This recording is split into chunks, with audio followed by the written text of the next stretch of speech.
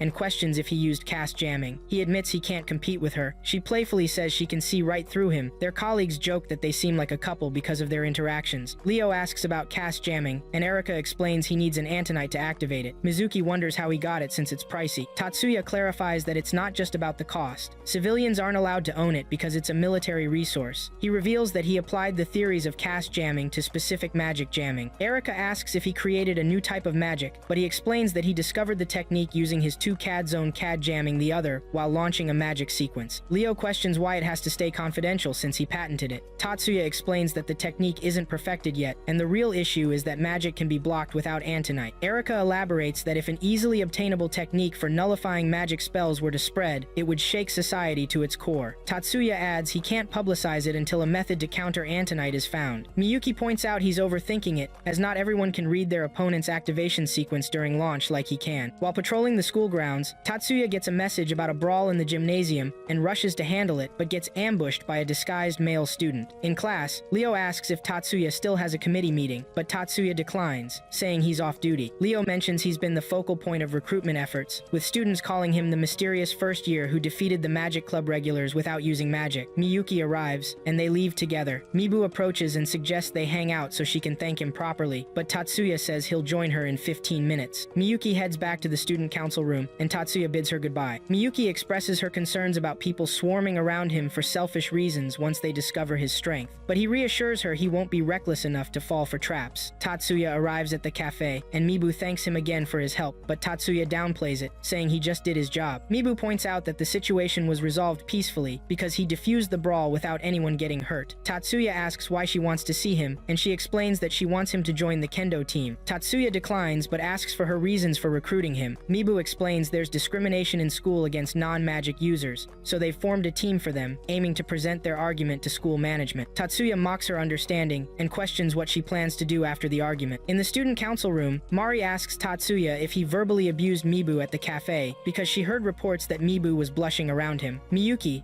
filled with anger, questions what Tatsuya did. He calms her down and clarifies that he didn't verbally abuse Mibu. Instead, he learned that the disciplinary committee has earned the students' resentment. Mari points out that Mibu is wrong about them gaining points, as the committee is an honorary position that's not subject to evaluation. Segusa adds that the committee has significant power in the school, making some people perceive them as misusing their authority, but someone has been manipulating that view among the students. Tatsuya asks who it is, but Mari says they'd have stopped the person if they knew. Tatsuya explains that he's actually asking who is behind the manipulation. He uses the Anti-Magic International Political Organization, Blanche, as an example. Tatsuya and Saigusa discuss the hostile organization towards magic, and she says he shouldn't blame her because the school is a national institution where the government is restricting and hiding things. Mari asks what Tatsuya plans to do about Mibu, and he says he's the one waiting for her answer. Tatsuya goes to the counselor's office for a counseling experiment to test the student's psychological abilities. As he's leaving, the counselor asks if Mibu really asked him out, but he tells her it's a baseless rumor. Mibu tells her captain that she doesn't want people to reject her non-magical side since she's a Course 2 student. He replies that all Course 2 students feel the same, but they need Tatsuya's powers no matter what. Later that night, Tatsuya shows Miyuki a clip of Blanche, the political group he mentioned earlier. They chat about their secret activities and how they've been acting like terrorists behind the scenes in their school. They have a long discussion about it, and he concludes by saying that Miyuki has found friendship in Mizuki and Erika, but he won't let anyone ruin the life they've built. Tatsuya finally finishes his practical skills training quicker than usual after his third attempt. Mizuki records a compilation time of 940 milliseconds for him and mentions that it's surprising he struggles so much with practical skills. He reminds her of his constant complaints about being incompetent, and she says she thought he was just being humble. Tatsuya tells her they wouldn't be classmates if he were average at practical skills. Mizuki admits that he would seem too perfect and hard to approach if he had good practical skills. Mizuki asks if he feels bitter about being labeled a no-skill student despite having special talents, and he doesn't seem bothered. He dismisses her questions, thinking they're not far from the truth about him being unskilled. Mizuki analyzes his skill set, and he praises her keen eyesight. He admits that for basic single-system spells, he can invoke them faster by honing his skills directly, but this method only works for spells that don't require many processes, and since he maxes out at just 5 processes, that's the best he can do. Mizuki thinks 5 processes will be more than enough for combat, but he clarifies that he's not studying magic for combat but to develop energy, needing multiple process spells activated by sequences. That's why he can accept being judged fairly for his lesser processing skills. Mizuki expresses how impressed she is with his choice. She says she'll follow his lead and set her goal to use magic anew, not just to become a magician. She excitedly rambles about achieving her goals until Erika snaps her back to reality. She apologizes for the outburst, while Tatsuya muses that he was forced to become a magician even though he can't use magic, and it feels like a curse. Tatsuya meets with Mibu, who responds to his question. She shares that she wants the school to improve how they're treated, especially regarding classes. Tatsuya asks if she wants changes to the facilities, but she says she doesn't mean that much. He wonders if it's about club activities, but he knows the Kenjutsu and Kendo teams have equal space allocations. Mibu asks if he's not unhappy because of his responses,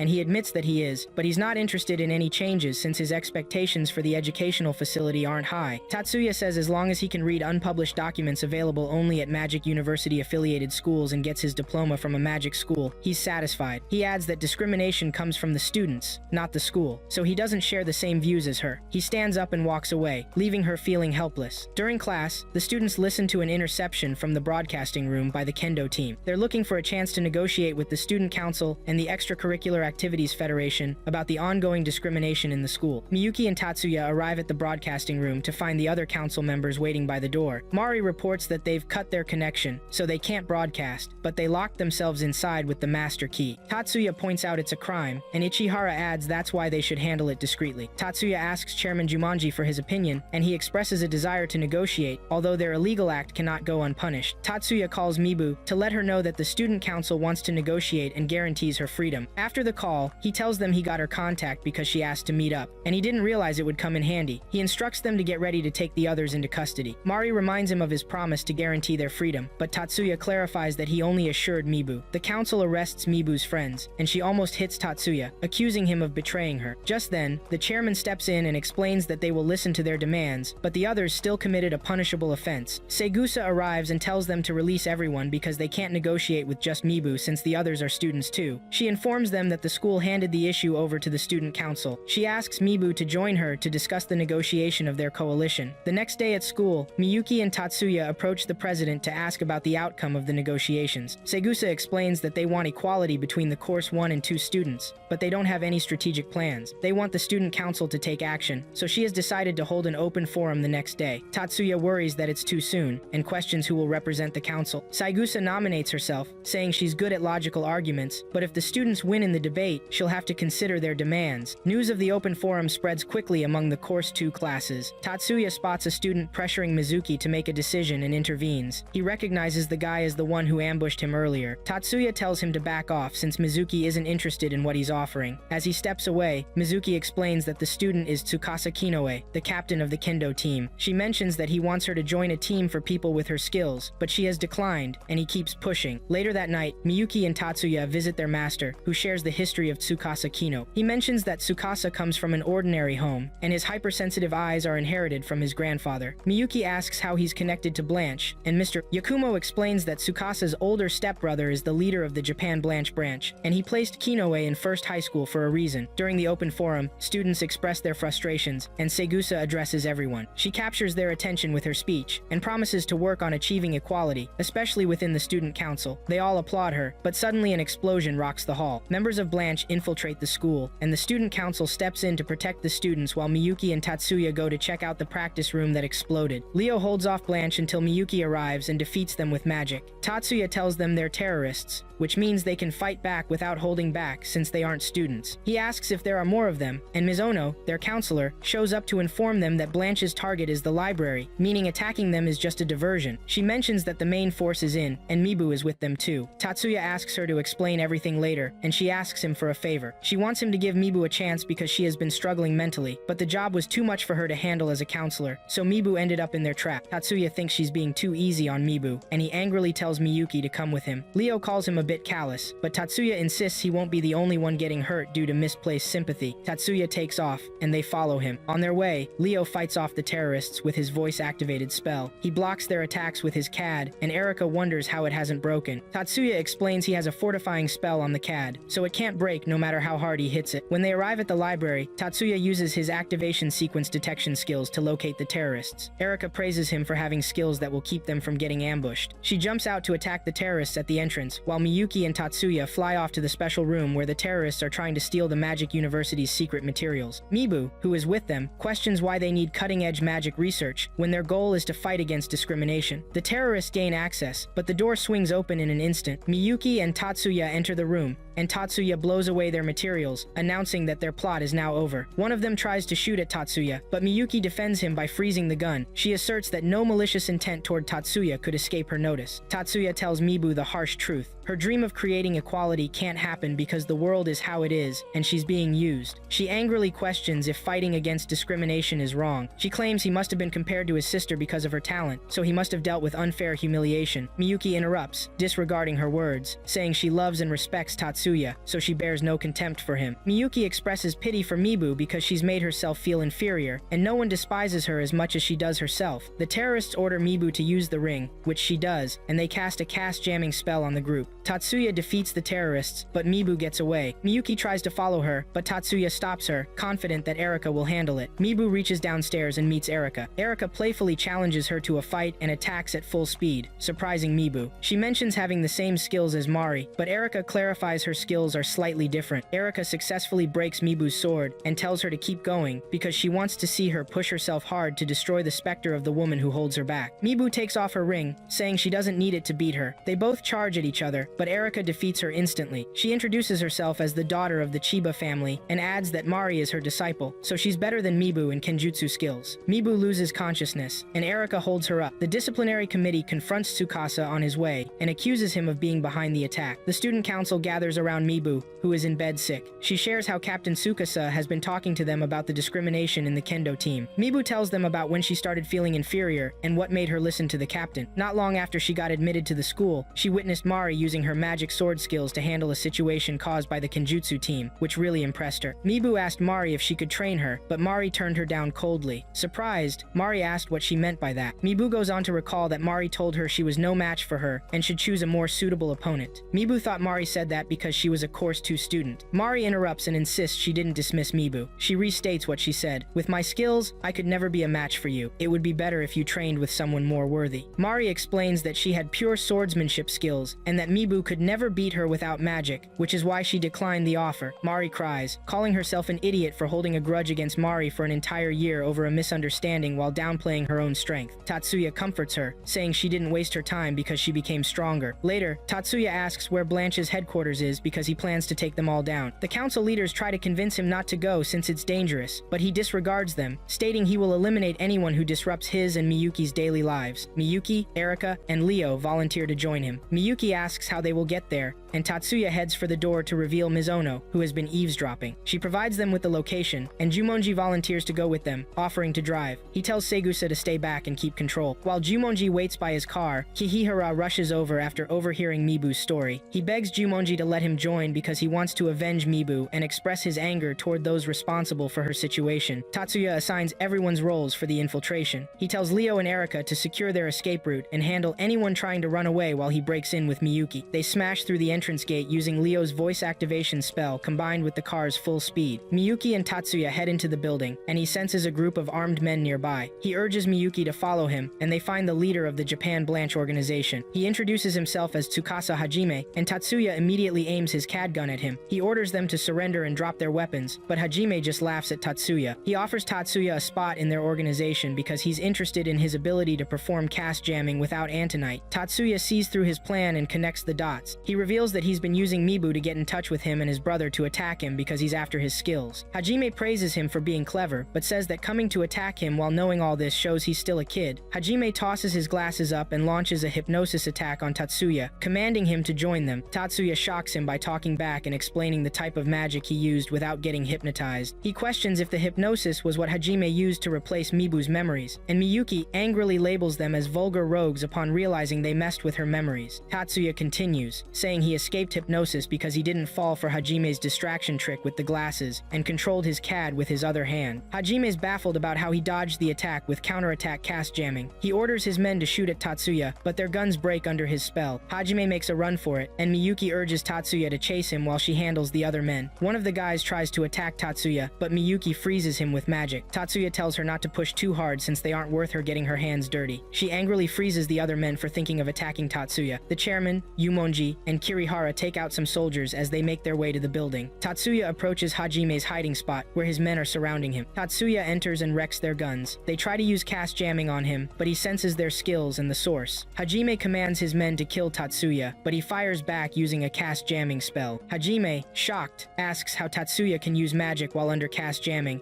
and tries to escape, but the door bursts open, and Kirihara walks in. Tatsuya tells Kirihara that Hajime is the leader of the Japan Blanche branch, and angrily cuts his arm off for tricking Mibu. Private security arrives to clear out the building, while Erika complains that they didn't get a chance to fight. Miyuki runs up to Tatsuya and asks if he's okay, which he confirms. She tries to explain how she froze the men out of anger, but he reassures her it's fine. Tatsuya visits Mibu in the infirmary, informing her that she'll be hospitalized for a bit, along with Tsukasa, since they were both victims of hypnosis, to prevent their memories from being swayed again. He assures her that they won't face charges because the school has decided to keep the case under wraps. He asks her to let him know when she's being discharged so he can celebrate with her. Outside the room, he spots a man, Mr. Hayama, who's returning to the Yotsuba family to report on the situation. Hayama asks the head of the family if the situation should stay as is, and the lady replies that as long as Tatsuya is doing his duties as Miyuki's guardian, they'll let them be. Miyuki, Erika, and Tatsuya visit Mibu on her discharge day, and Tatsuya is surprised to see her so happy with Kirihara. Erika mentions that Kirihara visits her every day, which has brought them closer. They approach Mibu and exchange pleasantries. Mibu's father calls Tatsuya aside and thanks him for saving his daughter. Tatsuya humbly responds that he didn't do much. He just pushed her away without thinking, while Chiba and his sister helped her regain her dignity. Mibu's father explains that he knew his daughter couldn't use magic, but he didn't realize she was having a hard time because of it. He shares that Mibu told him Tatsuya's words about not wasting her years saved her, so he insists on thanking him. Tatsuya declines the gratitude again, and Mibu's father mentions that Hazama said Tatsuya is very humble. Tatsuya is surprised they know each other. Mibu's father says they were comrades and assures him he won't tell anyone what he heard heard about him. Tatsuya returns to his colleagues, and Mibu asks what he discussed with her father. Tatsuya explains that her father is a friend of someone who helped him when he was younger. Erika jokes about their strong connections and wonders why Mibu stopped pursuing Tatsuya for Kirihara. Mibu explains she truly fell in love with Tatsuya, but he was too strong for her to keep up with, while Kirihara was willing to walk at her pace. Tatsuya joins in teasing about Kirihara and leaves with Miyuki. She asks if he's heading back to school, and he confirms that he is. She wonders if it's hard for him to go to school just for her sake, considering his great abilities. But Tatsuya replies it's his only chance to live a normal life, and he enjoys it with her. During Miyuki and Tatsuya's training session with Mr. Yakumo at the Kyuchuji Temple, Tatsuya senses a presence, and Mr. Yakumo asks the person, Haruka, to step out. They find out that it's Ms. Ono. Tatsuya asks what she's looking for, but she notices Miyuki practicing her Mirage Bat training and asks if she's entering the 9 schools competition. Mr. Yakumo replies that she is indeed competing in the Mirage Bat and Ice Pillars tournament. Tatsuya reminds her of his unanswered question. Yakumo explains that she's his student and a private investigator for public safety. Tatsuya praises her impressive concealment spell. She asks them to keep her identity a secret, and Tatsuya urges her to warn them about situations like the Blanche attack. Tatsuki's class wins the football match, but Tatsuya and Leo commend the top player from the next class for being a skilled ball handler. They approach him to introduce themselves. He says he's been meaning to meet Tatsuya and Leo because he respects anyone who can handle Erika. Leo asks if he knows Erika, but she approaches from behind and says they're childhood friends, though he's been avoiding her for the last 6 months. Mikihiko asks about Erika's training outfit, and she tries to explain, but they criticize the outfit until she angrily kicks Leo away. The student council gathers to discuss the upcoming competition between the 9 national magic affiliated schools in the country. One member mentions that they have all their candidates ready, but their engineers are still incomplete. They only have Azusa and Izori from the 2nd year since the 3rd year students are focused on practical skills. Mari points out that Izori is just a theorist and isn't very good at fine-tuning. Segusa asks Ichihara if she can take on the task, but she declines, saying she would hinder the others with her skills. Segusa sighs in frustration while Tatsuya offers to leave, but Azusa stops him and nominates him for the position since he helps Miyuki adjust and calibrate her CAD. Mari and Segusa wonder how they forgot about him, but Tatsuya tries to decline the role, explaining that first-year students have never been part of the technical team. Mari tells him that precedents are meant to be broken. Tatsuya explains that he has a bad reputation among the students, and that fine-tuning a user's CAD requires trust between the user and the engineer, so appointing someone who would face backlash from the athletes is a bad move. Miyuki cuts him off and says she would like him to fine-tune her CAD for the competition, and they all agree on him joining the team, leaving him speechless. Sayugusa informs them that there will be prep after class. After classes, Tatsuya brings out his silver horns, and Azusa admires them in amazement. She praises Lord Taurus Silver, the engineer behind the silver horns, and describes her view of him to Tatsuya, who is impressed by her insights. Ichihara works on her computer and receives warning notifications, while Sayugusa offers to help Azusa with her assignment. She mentions it's a report on the 3 major puzzles of weight-based magic. She analyzes the report in her own words and proposes an experiment she thinks would work. Segusa counters that if it were that simple, someone would have already tried it. Ichihara mentions that an experiment was conducted in English a year before the last, based on Azusa's idea, but it failed. Azusa asks why, but they have no details. They then ask Tatsuya for his opinion, and he explains it to them in detail. The council leaders announce Tatsuya's nomination as an engineer to the members. Chairman Jumonji notices some people disagreeing, so he encourages Tatsuya to showcase his skills. Kihihara volunteers to be used in the experiment. They instruct Tatsuya to copy Kihihara's CAD settings to a new CAD for competitive use, and make it usable immediately without messing with the activation sequence. Tatsuya gets to work, and some people comment on his manual fine-tuning skills. He successfully completes it, and Kihihara tests the CAD to confirm it works perfectly. Some members still try to convince the council not to add him to the team, but Hattori defends him, explaining that the school's reputation is on the line, so they can't dwell on trivial matters like him being a first-year student. The other council leaders agree with Hattori, and they decide to add him to the team. Later that night, Tatsuya gets a video call from his superior, the Major. The Major tells him that the 3rd eye machine is ready, so they need him to upgrade the system and run some functionality tests. Tatsuya says he'll come by the next day, since that's also his day off to work at the FLT. Before the call ends, the Major asks about the 9-school competition and warns him to be cautious, because they've received intel that members of an international crime syndicate have been seen there multiple times. He mentions that Mr. Mibu's father,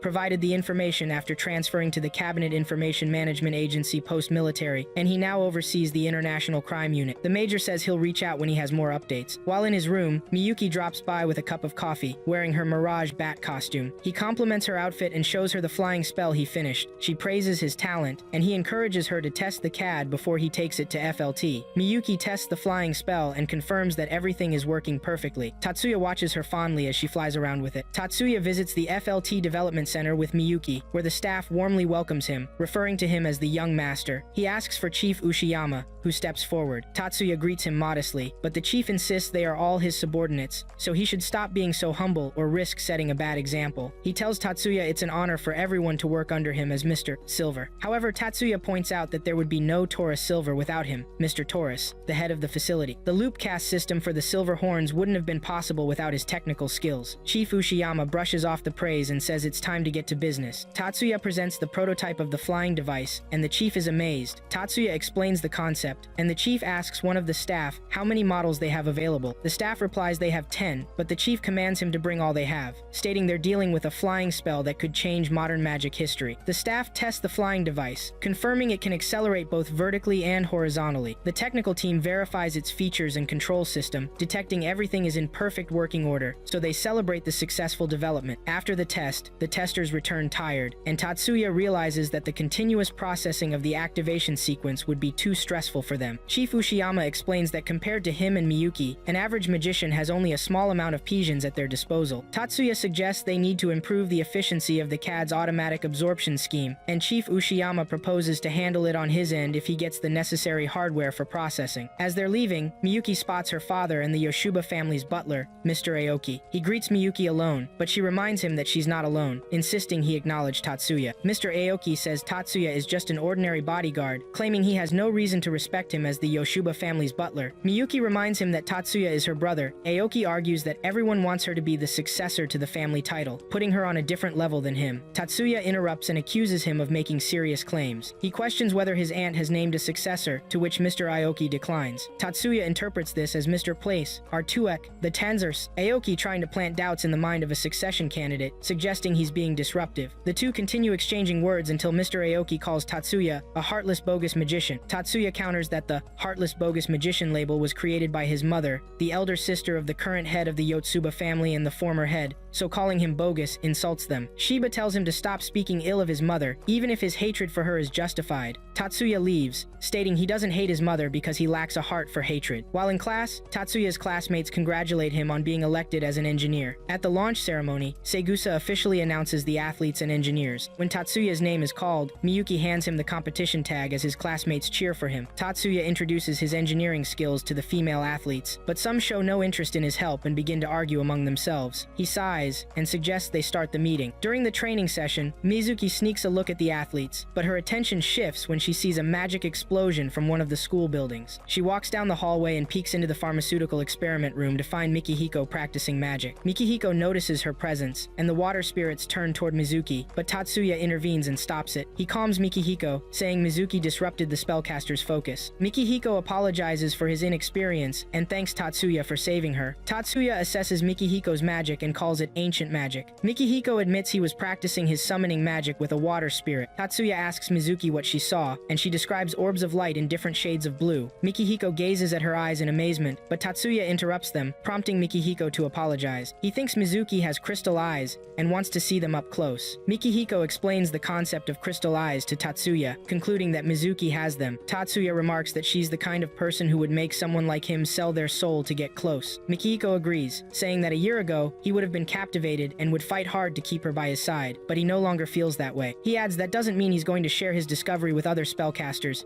and Tatsuya assures him he'll keep it to himself. The students are ready to head to the competition. Segusa arrives late to the bus, and Mari scolds her while Tatsuya understands she's dealing with a family emergency. On the bus, Saigusa complains about Tatsuya's reaction and what he thinks of her. She wanted him to sit beside her, but Ichihara interrupts, saying it was better for him since she mentioned it to avoid falling victim to her enchanting eyes. Hattori shows up and seems infatuated with Segusa. He offers her a blanket, and Ichihara defends him. Mitsui offers Miyuki some tea, but she declines, saying she doesn't deserve it since she isn't suffering in the heat like her brother. She sounds sad and wonders why her brother has to endure so much. Shizuku comforts her, explaining that her brother is a good guy who sacrificed himself for a role no one else wants. Miyuki instantly feels better with Shizuku's words. Suddenly, an accident happens, and an almost exploding car speeds towards their bus. They all panic and try to stop it with various spells. Mari tells them to cancel their spells and asks Chairman Jumoji if he can stop the car. He explains that blocking it is not the only problem. The Sion storm is too strong, so he can't put out the fire at the same time. Miyuki offers to put out the fire while he stops the car. They both get to work, and the car halts immediately. Mari wonders what kind of spell this is. Miyuki identifies it as Gram Dispersion, not surprising since it's Tatsuya. Saigusa thanks Jumoji and Miyuki for their help, but Miyuki mentions she couldn't have used the magic sequence without the declaration spell Ichihara cast to stop the bus. Mari scolds the other students for casting spells one after another during the chaos, saying that disorderly spells will cancel each other out and be useless. Saigusa encourages everyone to remain calm in a crisis. While in thought, Mari wonders who canceled the magic sequences. They reach the 9-school competition lodgings, and Kirihara notices Hattori's expression. He asks what's wrong, and Hattori explains that his confidence was shaken earlier when he did nothing, while Miyuki, younger than him, handled the situation. He feels he'd lose to her in a test of power, but reassures himself that superiority among magicians isn't just about magic strength. Kirihara assures him that there's something special about the two siblings and bets that Tatsuya has killed before. Hattori asks if that means Tatsuya has fought in actual combat, and Kirihara agrees. He recalls the Blanche incident, stating Tatsuya was impressive because his thirst for blood was intense, confirming that Miyuki isn't just an ordinary girl. Tatsuya tells Miyuki that the incident wasn't an accident, but a deliberate attack since he found traces of magic. He explains it was small-scale magic, launched instantly at minimum output levels. The magic consisted of 3 spells meant to leave no detectable cyan remnant, launched by the driver, indicating it was a suicide attack. Miyuki angrily calls the driver a coward, and Tatsuya tells her criminals and terrorists are cowards because those who give the orders rarely risk their lives. They walk into the lodge and are surprised to see Erika. Tatsuya greets her and leaves while Miyuki questions why she's there 2 days before the competition, becoming even more surprised when she sees Mizuki in a revealing dress. Miyuki tells Mizuki to take it off and questions how they got access to the military hotel. Erika says she used her connections as a member of the Chiba family. Miyuki asks again why they arrived early, and Erika says they plan to attend the banquet. Miyuki informs them it's for insiders, but Erika insists they're also insiders because she has it handled. At the banquet, Erika serves Tatsuya drinks as a waitress, and he realizes that's her idea of being an insider. Miyuki arrives and compliments her outfit. They talk about it until Erika rushes off to call Mikihiko. Mitsui and Shizuku approach them. Tatsuya comments that they're always together, and Shizuku replies it's because they're friends. Miyuki asks about the others, and Shizuku shows her where they are, saying they want to come over, but can't with Tatsuya nearby. Tatsuya encourages her to go with them and connect with her classmates, emphasizing that teamwork is important. Erika arrives with Mikihiko and asks about Miyuki. Tatsuya tells her that Miyuki is with her classmates and that he'll introduce them later. Mikihiko says it's okay because he feels awkward meeting someone in uniform. Erika and Mikihiko bicker before Mikihiko leaves to grab the plates that Erika pointed out. Tatsuya tells Erika to take it easy on him, but she explains that both she and Mikihiko are there because their parents made them. She says it isn't kindness. She just feels sorry for him since they're in the same situation. Tatsuya says he won't pry since there's nothing he can do. Erika thanks Tatsuya for being cold because it lets her express herself without feeling pathetic, since he shows no sympathy. She thanks him again and heads off. Miyuki looks at Tatsuya and tells him he's oblivious to people's goodwill because he doesn't notice her staring. Some students from another school notice her, and their leader asks who she is, which another student answers. The banquet starts, and the host announces that the Magic Association chairman, Mr. Retsu Kudo, will say a few words. Mr. Retsu shows up and plays a prank on the students with a magic trick, which Tatsuya immediately detects. Mr. Retsu eventually steps up and apologizes for his prank. He mentions that only 5 students caught the trick, which means only those 5 would have attacked him if he were a real terrorist. He gives a short speech encouraging the students to improve their magic skills, expressing excitement to see their creativity. In their room, Mitsui tells her roommates that she feels nervous, but Miyuki calms her down, saying it's too early for that. She asks Shizuku about the next day's events. Shizuku checks them out, and they decide which ones to attend. There's a knock at the door, and when Mitsui opens it, she finds Amy and a couple of other female athletes. Amy urges them to join them at the hot spring. Meanwhile, Mikihiko practices his summoning magic but senses some thieves nearby. He considers reporting it to security since he's not as strong as he used to be, but then decides to act like Tatsuya, who overpowered Course 1 students. He chases the thieves, who try to shoot at him, but someone saves him. It turns out to be Tatsuya. The episode recaps how Tatsuya arrived just in time to save Mikihiko from the thieves' attack. Tatsuya checks their pulses and confirms they're still alive. He praises Mikihiko for taking out his targets with a single shot from a blind blind spot without seriously injuring them. Mikihiko says he'd have been shot if Tatsuya hadn't stepped in, but Tatsuya calls him an idiot for not recognizing his own success in capturing the intruders with his magic. Tatsuya questions what Mikihiko sees for himself, stating he can beat anyone, no matter how skilled, without help from anyone. Tatsuya wonders why Mikihiko would undermine himself to the point of not believing in himself, and Mikihiko insists Tatsuya doesn't understand. Tatsuya encourages him and explains that the issue lies with Mikihiko's spells, not his talent. Mikihiko,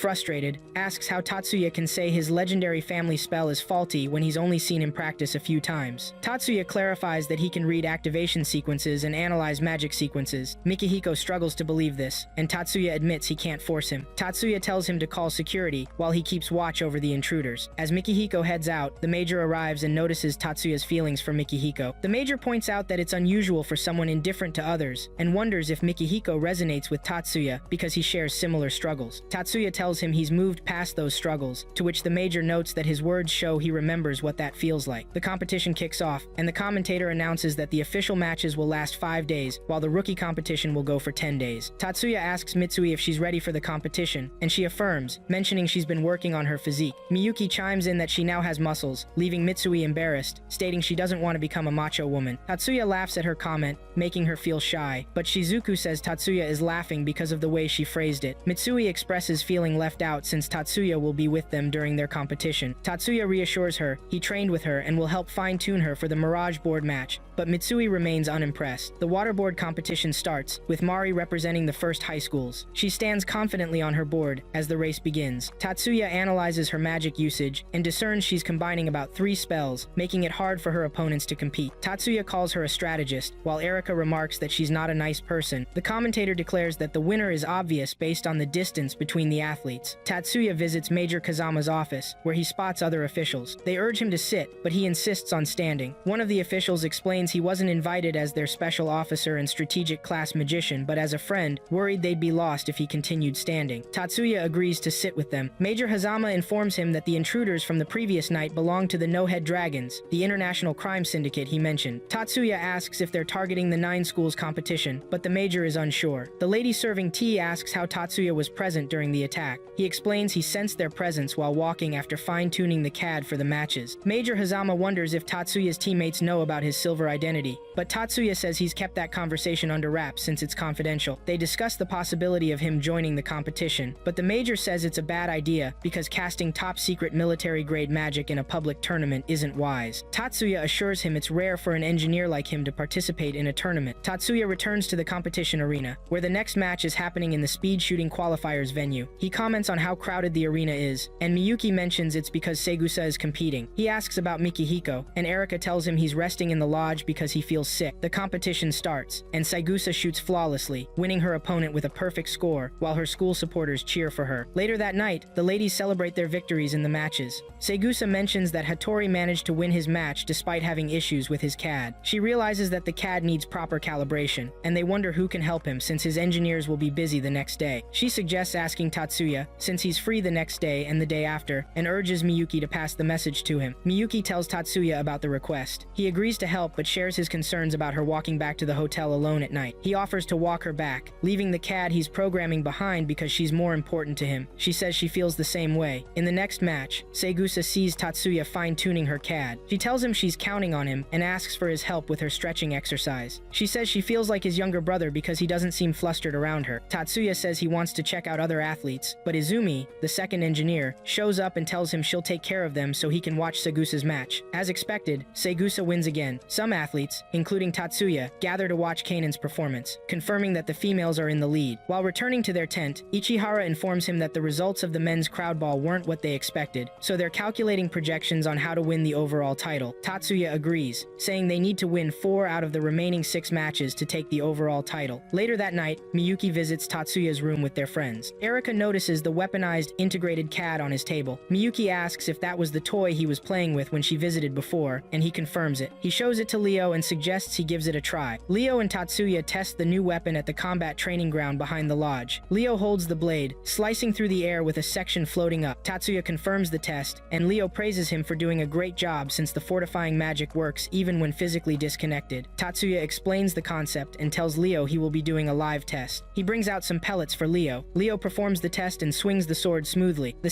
semi-final battle board competition kicks off, with Mari representing the first high school as usual. While sliding, she notices her opponent speeding uncontrollably. Mari tries to slow her down, but her board sinks, and they both crash to the floor. Mari wakes up in the hospital with Segusa sitting by her side. Segusa reassures her that she's okay mentally, but informs her she won't be able to participate in the Mirage Bat competition because she broke her ribs and needs a week for them to heal. Mari asks how the race went, and Segusa explains that 3rd and 9th high schools will compete in the finals, while 7th high got disqualified for reckless fighting. Segusa adds that the 7th high candidate didn't get hurt badly, thanks to Mari's help. Mari looks unimpressed because she got injured, but Segusa notes that, according to Tatsuya, the candidate would have been seriously hurt without Mari's assistance. Mari wonders why Tatsuya's name keeps coming up. Segusa explains that he was the one who saved her, noticed her fractured ribs, instructed the paramedics, and carried her to the hospital. Mari blushes in embarrassment, realizing she should thank him later. Segusa asks if a third party using magic hindered her because they believe the reason she lost her balance while trying to save her opponent was due to an illegal spell cast by someone that disrupted the water's surface. Mari remembers feeling an unnatural swaying before her board sank and confirms it. Segusa mentions that Tatsuya plans to borrow the videos from the tournament staff to analyze the water surface fluctuations. Tatsuya and his friends watch the videos, and Kei suspects the attack came from an operative hiding underwater. He mentions that, according to Tatsuya's analysis, the force affecting the water's surface originated from the water itself. Mizuki and Mikihiko arrive, and Tatsuya introduces them, explaining that he called them to help figure out the mystery of the underwater operative. Tatsuya details his analysis and concludes that it's not easy to cast spells that make the waterways collapse from outside without detection, and it's unlikely it was delayed magic. He asserts that the only plausible explanation is that the spell was cast by someone hiding underwater. He reiterates that it's a ridiculous idea because it's impossible to completely hide oneself using either modern or ancient magic, leading to the conclusion that something other than a human was lurking in the water. Tatsuya asks Mikihiko if it's possible to cast a delayed spell that activates after a few hours using spirit magic, especially under conditions to make the water cave in. Mikihiko confirms that it's doable. They play a clip showing the 7th high candidate accelerating and realize that the acceleration happened because someone messed with her CAD. Kei wonders who could have tampered with it, and Tatsuya suspects that operatives among the tournament committee members might be the ones since they can access the CADs when they're taken from the school's protection. The first High Student Council meets to discuss their need to win the last 2 official battles to secure overall victory. Segusa mentions they need to be cautious about interference from unknown sources, and Segusa asks Ichihara for a breakdown. Ichihara reports that they're on track with their projections, but they must win the official Mirage Bat and Monolith Code matches to avoid falling behind 3rd high. Segusa tells Miyuki that she'll compete in the official Mirage Bat instead of Mari. Miyuki protests, pointing out that some upper-class students are only participating in 1 match, but Mari states they aren't qualified enough. Tatsuya encourages her to take on the task since they believe in her abilities and promises to optimize her CAD as best as he can. Tatsuya checks with Mitsui to see if she's ready for her race, and she confirms, though nervously. Shizuku arrives and takes Tatsuya's newly developed CAD. He urges her to check it thoroughly, and she assures him she feels good about it. She asks if he doesn't want her family to hire him, and Tatsuya says they'll talk about it once he gets his license. At the shooting venue,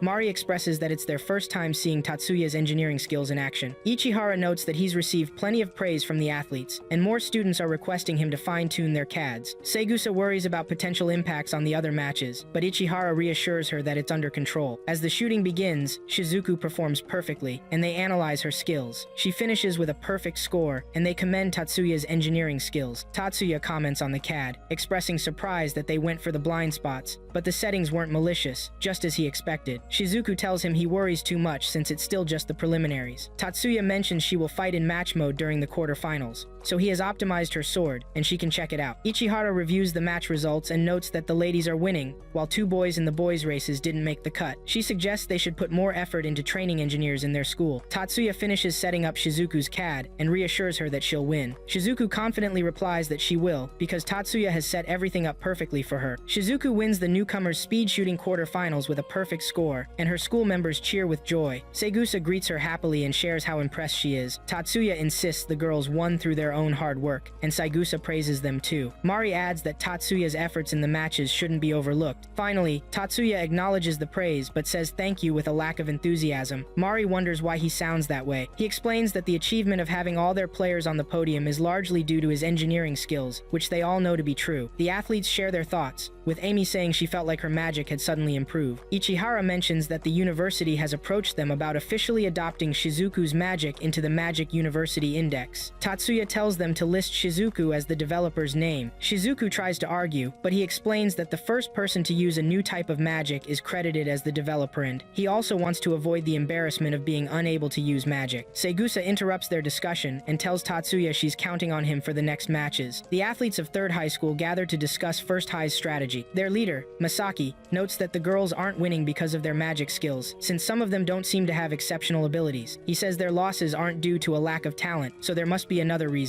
George theorizes they have a great engineer. He speculates that the engineer behind the girls' speed shooting has incredible skills. Masaki asks George about the weapon Shizuku used, and George confirms it's a generalized weapon. The other students can't believe a generalized weapon could exist in rifle form, but Masaki assures them it does. George explains it's a cutting-edge technology revealed the previous summer, but the prototype was too inaccurate for immediate use. Masaki mentions he saw the actual device during the match, concluding the engineer's skills are beyond high school level. He adds that any matches he competes in will be a tough challenge for them. Tatsuya tells Azusa and Mitsui he'll help them with her battle board since he has a bit more free time. Mitsui quickly asks him to adjust her CAD, but he declines, stating it's rude to Azusa. Mitsui apologizes, and Azusa brushes it off. Tatsuya agrees to adjust her strategy for the preliminaries because of her regret. The athletes all gather by the waterway, and Azusa questions why Mitsui has so many optical activation sequences prepared. Tatsuya explains that using magic to interfere with other contestants isn't allowed, but they can still disrupt them by affecting the water's surface. He gives each of them dark optical shades to wear. The race begins, and Mitsui casts an optical spell on the water's surface, causing the others to lose their balance while she sails through easily to win. She joyfully runs to Tatsuya, thanking him with tears in her eyes, saying she's never won a game or tournament before, but he made it happen. The student council leaders get together to talk about how the competition is going. Mari confirms that only Morisaki ended up as the runner-up in the men's speed shooting, while the other two guys were eliminated. Jumonji mentions that the boys could use a morale boost, and that they need to shake off their slump. A group of men supporting 3rd High sit at a round table, discussing that they need to make a move on 1st High to keep them from winning. One of them notes that they drew a big crowd this time, which will seriously impact their business. He warns that their boss might take matters into his own hands, depending on how badly they lose. Tatsuya opens his door to find Miyuki inside. He encourages her to go back to her room, explaining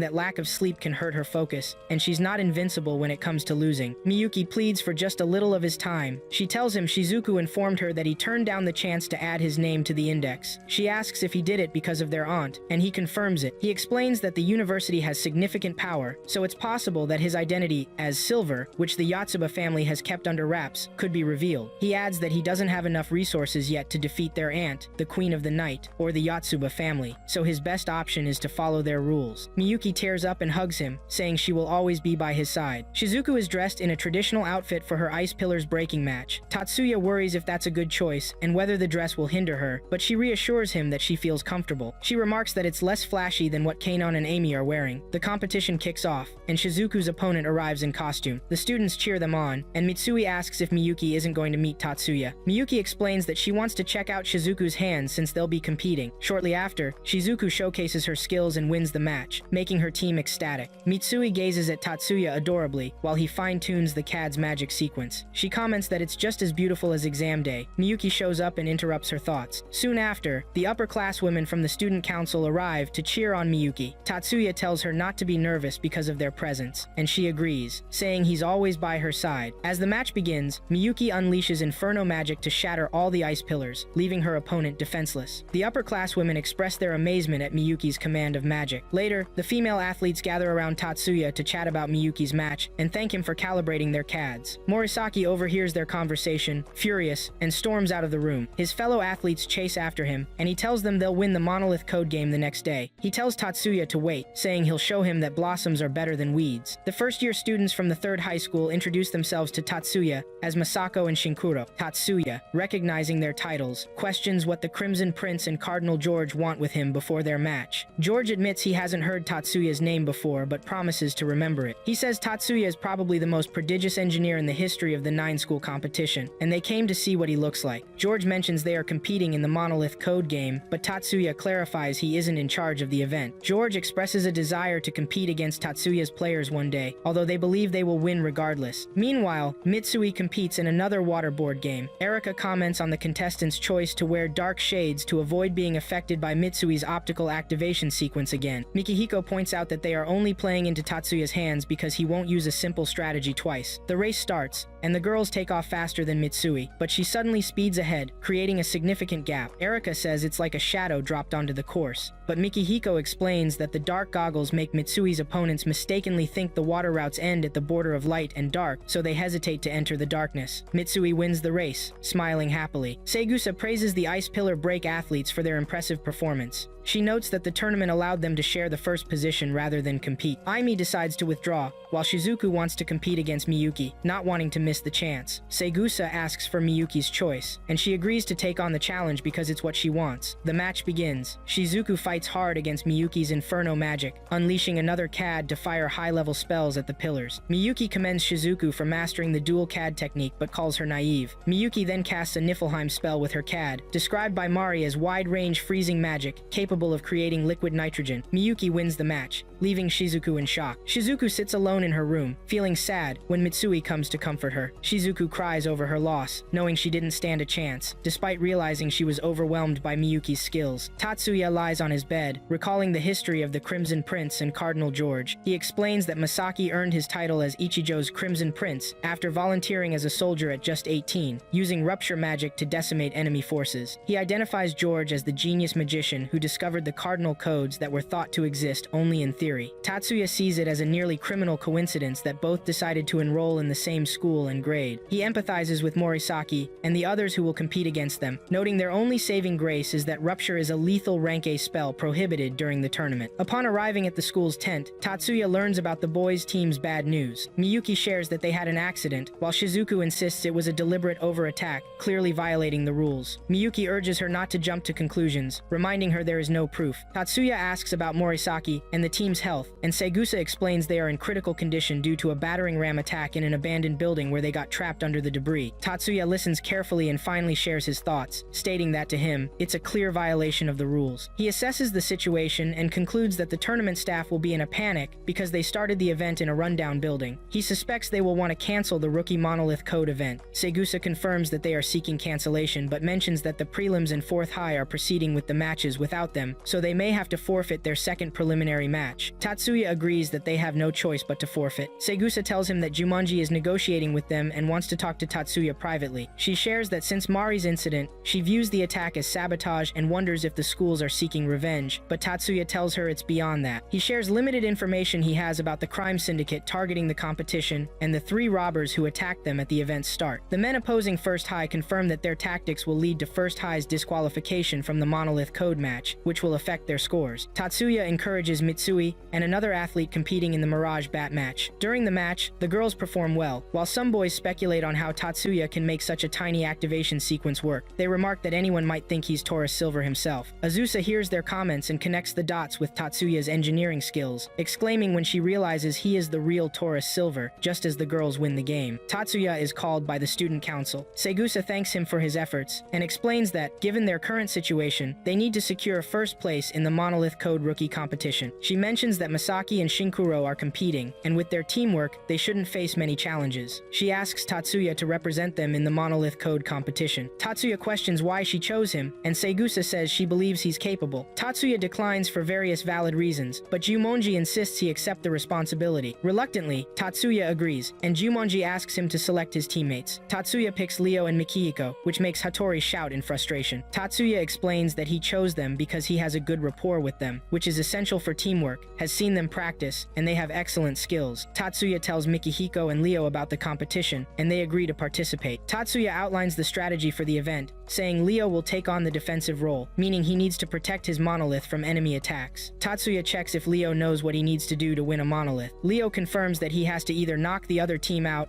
or enter the hidden code in the monolith into the terminal. Tatsuya clarifies the concept for him, and Ryo acknowledges his defensive responsibilities. Ryo asks how they'll fend off enemies since they can't use physical attacks. Tatsuya hands him the CAD device Ryo had previously tested, mentioning that using a spell to launch a mass attack at the enemy wouldn't count as a violation. Tatsuya assigns Mikihiko the task of using guerrilla tactics, meaning he has to support both offense and defense. Mikihiko recalls Tatsuya's comments about how convoluted his Yoshida family spells are, which is why he couldn't use use his magic as he wanted. He admits that his spell was camouflaged to hide its true nature. Tatsuya explains that his spells would have been effective with longer incantations, but now, with modern magic being sped up by CADs, they are no longer effective. Mikihiko understands that modern magic beats ancient magic, but Tatsuya corrects him, saying that for extrasensory surprise attacks, modern magic can't compare to ancient magic. Tatsuya adds that he recommended Mikihiko because his ancient ambushing magic would be a strong asset for them. Mikihiko stands up and accepts the role. The Monolith code game kicks off, and Tatsuya showcases his skills alongside his teammates. Masaki and Shinkuro observe them from a screen to analyze their moves. Tatsuya casts the Gram Demolition spell on one of the opponents, surprising George. Segusa admits she had her suspicions about Tatsuya being able to use Gram Demolition. Mari recalls their earlier incident and asks if Segusa comprehends what just occurred. Segusa explains it as spell dismantling, detailing the features of the spell, and concludes that it has no significant flaws beyond its short range. She adds that it's the most powerful of the counter magic spells available, but it's not something just anyone can wield. Tatsuya continues playing, and they manage to open the monolith, but then they stop and disperse. Shinzuku questions their decision to scatter, and Miyuki explains that entering a 512 character code won't be easy, even for her brother, while they're under enemy fire. Tatsuya casts another spell on one of their opponents, and George identifies it as a non-systematic resonance type. Masaki declares it's game over for their opponents, and the horn sounds to announce their victory, leading his team to celebrate. Masaki asks George how he plans to take down Tatsuya. George shares that he can't shake the feeling that Tatsuya is battle-tested based on how he carries himself. He suggests they should be more cautious of Tatsuya's combat abilities than his magic skills. Masaki inquires about George's own magic skills, and George admits they are weak, so the only thing to watch out for is Tatsuya's spell dismantling and traps. George concludes that if Masaki can engage Tatsuya in a direct fight on an open field, their victory is guaranteed. The first high school faces off against the second high school in the second monolith match, and Tatsuya's team from first high school wins. Major Hazama and a lady watch the competition from their office. Major Kazama mentions that Tatsuya is cutting too many corners by not using the flash cast or elemental sight. The assistant suggests he must have his reasons, but he'll definitely have to use the flash cast in the finals against the Crimson Prince and Cardinal George, since he can't win with a low-spec CAD. Miyuki and Tatsuya walk down the hallway. Miyuki urges Tatsuya to rest before their next game, but he insists on watching the third high school match. On their way, they see Erika arguing with her brother about coming to see Mari instead of training. She walks away and spots Miyuki and Tatsuya. Tatsuya watches the match closely and notices the Crimson Prince using interference magic that he thought was only for the Jumonji clan. The third school wins the match. Segusa asks Jumonji about it, and he suspects the prince used it as bait for Tatsuya. Tatsuya realizes Masaki intends to draw him into a direct confrontation by deliberately exposing himself. This puts them in a tricky situation because they need to take the bait to win. He praises Cardinal George for a clever strategy. Tatsuya tells his team they've got them, and they all agree. He analyzes George's skill set as the invisible bullet. Tatsuya reminds them that George isn't the only opponent they have to worry about, so before stressing over Masaki and George, they should focus on their match with 9th High School. The Monolith Code starts for 1st and 9th High Schools. Tatsuya's team wins again, and Erika proudly notes that Mikihiko hasn't changed at all. Erika stands alone at the top of the building. Mikihiko approaches her and says he wants to see Mount Fuji before the finals. After a moment of silence, Erika asks if he feels the energy he came to soak up. She tells him he can now use magic like he used to before the accident. She encourages him to keep it up since he has nothing to fear from 3rd High. Ono delivers a box to Tatsuya from his master, complaining that she's not an errand girl but a counselor. Tatsuya asks her to gather information on the No-Head Dragon's base in exchange for a tax-free windfall. She asks how he knows about it, and he explains he just wants to find out who the enemy is that threatens him. She promises to give him the information in 2 days. Masaki and George read the announcements. They confirm the match will take place on the open plain stage. They're excited that their plans will come out on top. Tatsuya shows the robes he received from his master to Ryo and Mikihiko. He explains that he has inscribed magic circles on them, which work like engraving magic with an ancient magic medium. He mentions that the robes enhance the wearer's magical potency. Ryo asks what they're for, and Tatsuya says George's invisible bullet needs a visual confirmation of its target, so the robes will block the spells. He assures them that the committee has checked their devices, so they're in the clear. Tatsuya gets a briefing from Seigusa about their opponent's strengths. Hattori asks if Tatsuya has a strategy, and Tatsuya explains he plans to force Masaki into close combat since he is overly obsessed with him. Kihihara reminds him that brawls aren't allowed, and Tatsuya mentions there's a way to keep his hands clean. Tatsuya trains in the morning, admitting he's not confident about defeating just Masaki given his current limitations. He arrives and offers a towel to a girl who acknowledges Masaki's strength and notes he has to fight with his powers limited. She adds that, as someone who helped impose those limits, she can't really say much, but she believes nobody can beat him. She storms off, leaving Tatsuya wondering what to do next. The competition kicks off, and Erika teases Ryo and Mikihiko about their their robes. Mikihiko asks why he doesn't have to wear one, and Tatsuya explains he's a vanguard, so he can't run fast in such uncomfortable attire. Mizuki takes off her glasses and tells Erika she sees spirits swirling around Mikihiko. Masaki and George notice the robes and wonder what they're for. Masaki suspects it might be a countermeasure against George's invisible bullet since he knows about it. George confirms that the spell has no penetrating power, but can't be blocked by just clothing. He doubts he'll face them with such a weak strategy. George says he didn't expect Tatsuya to have another trick, but Masaki dismisses his overthinking. Chairman Mr. Kudo sits to watch the match, noting he's found an interesting young talent. The match starts with Masaki launching spells at Tatsuya, but Tatsuya blocks them as they close in. The other competitors praise Tatsuya's skills, wondering if he's really a Course 2 student. George observes that Tatsuya is using a different type of magic and questions if he really changed the structure of his sequence in just 2 hours. He decides to head to the battlefield. Tatsuya narrowly dodges one of Masaki's attacks, but determines he has no choice but to use his elemental sight magic. The Major, observing Tatsuya's moves, realizes he can't hold back any longer because of the spell he used. A lady suggests an ultimate case could be made that he used sixth sense magic, not elemental sight. Major Kazama claims he can fool novices, but not the keen eyes of Chairman Mr. Kudo. George charges at Ryo and Mikihiko, but they block his invisible bullet with their robes, and he realizes he can't use his invisible bullets. He tries attacking again but sees an illusion. George barely avoids a hit from Ryo, thanks to Masaki's defense. Suddenly, Masaki sees Tatsuya rushing at him and releases his magic without adjusting. Masaki worries he might end up killing him at this rate. Tatsuya tries to deflect the attacks but gets hit hard. Masaki stares at him in shock, questioning what he just did since the force he used broke the rules. Tatsuya activates the self-restoration sequence on himself, finishes loading it, and heals his injuries. He snaps his fingers beside Masaki's ears, causing the whole field to vibrate, knocking Masaki down unconscious. Seigusa is confused about what she just witnessed, and Jumonji explains that Tatsuya must have snapped his ears to amplify the sound. Ichihara agrees, suggesting that Tatsuya likely incapacitated Masaki by damaging his ears and rupturing his eardrums with the high-decibel sound wave. Seigusa clarifies that's not what she's referring to. She's concerned about Tatsuya being seriously hurt by Masaki's illegal excessive attack and wonders how he could fight again. Jumonji reassures her and explains that he's heard about Tatsuya's ancient martial arts and his skill in enhancing the body. He points out that magic spells aren't the only miracles, so she should set that aside since the match isn't over. Seigusa acknowledges he's right and silently apologizes to Tatsuya. Major Hazama praises Tatsuya's self-restoration speed because it surpasses human cognitive capabilities. The lady gives him a scornful look, and he apologizes. She assesses Tatsuki's skills, noting he's a valuable asset to the country, with only 2 like him present and about 50 of his kind in the world, so he shouldn't be treated like a lab rat. Major Hazama insists he doesn't see him as a sibling who would break after a few tests. They continue their analysis, and the lady says she won't blame him for eventually using the flash cast. George expresses his shock over Masaki losing the match. Mikihiko interrupts and tries to attack him, claiming he can defeat George if Tatsuya can take down the Crimson Prince. He activates his CAD after using his illusion magic. Mikihiko lets out a sigh of relief, thinking he's beaten George, until George attacks him. Mikihiko realizes he lost, but to his surprise, Ryo rushes in to defend him. The horn sounds, and the screen shows that First High School won the match. The entire school cheers happily, while the trio discusses their victory. Mikihiko maintains a gloomy expression while Ryo talks about his strength. Tatsuya comments that his eardrums are hurt, so he can barely hear their conversation. He glances at the arena and sees Miyuki staring at him. The men at the round table are grumbling about First High's victory in the Monolith Code match. One of them mentions that if First High wins the competition, their losses could top $100 million. The others chime in, saying they won't just roll over and die from such a huge loss. So they need to come up with a solution, even if it's harsh. There's no reason to hesitate. Another guy suggests sending some agents to their collaborators,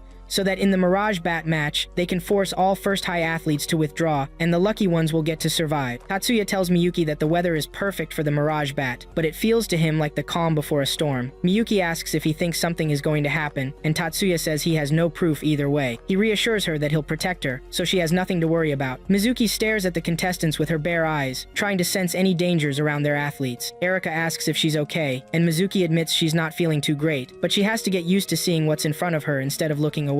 Erika expresses her concerns, asking if Mizuki plans to poke her eyes out, but Mikihiko interrupts. He says if Tatsuya's theory is correct, the culprits are using spirit magic to sabotage their opponents in the game, and Mizuki's eyes will help them detect it. He adds that there are barriers set up to reduce the effects of the push-in light, so he doubts there will be any lingering issues. Erika pokes fun at Mikihiko for taking responsibility for her, and they disagree with her. The competition kicks off, and the CAD of the First High candidate malfunctions, causing her to fall, but an official catches her. At that moment, Mizuki sees something that makes her gasp. Tatsuya watches the candidate being taken away and thinks she might be done for. He notices the brush after the magic fails and realizes that the resulting distrust in magic can lead to an inability to use it altogether. He gets a call from Mizuki, who tells him that she saw spirits flaring up around Kobayakawa's CAD before the incident. Tatsuya thanks her for the info and praises her for doing well. He tells Miyuki he might be able to figure out what caused the incidents. He encourages her to get ready for her match while he checks her CAD before it starts. Tatsuya heads to the administration headquarters to get Miyuki's CAD checked. He puts the CAD in a box, and the operative tries to mess with it once he realizes it belongs to a first-high student. Tatsuya notices and yanks him out of his seat in anger. He questions whether the guy thought Tatsuya wouldn't catch on to his tampering with Miyuki's property. He asks what the operative was injecting into the CAD. Sure, it's not a virus. The operative keeps quiet, and Tatsuya, furious, tries to take him down, but the chairman, Kudo, walks in and stops him. Tatsuya explains what happened, and Mr. Kudo examines the CAD. He finds a golden electron silkworm inside, explaining that it's a delayed activation sequence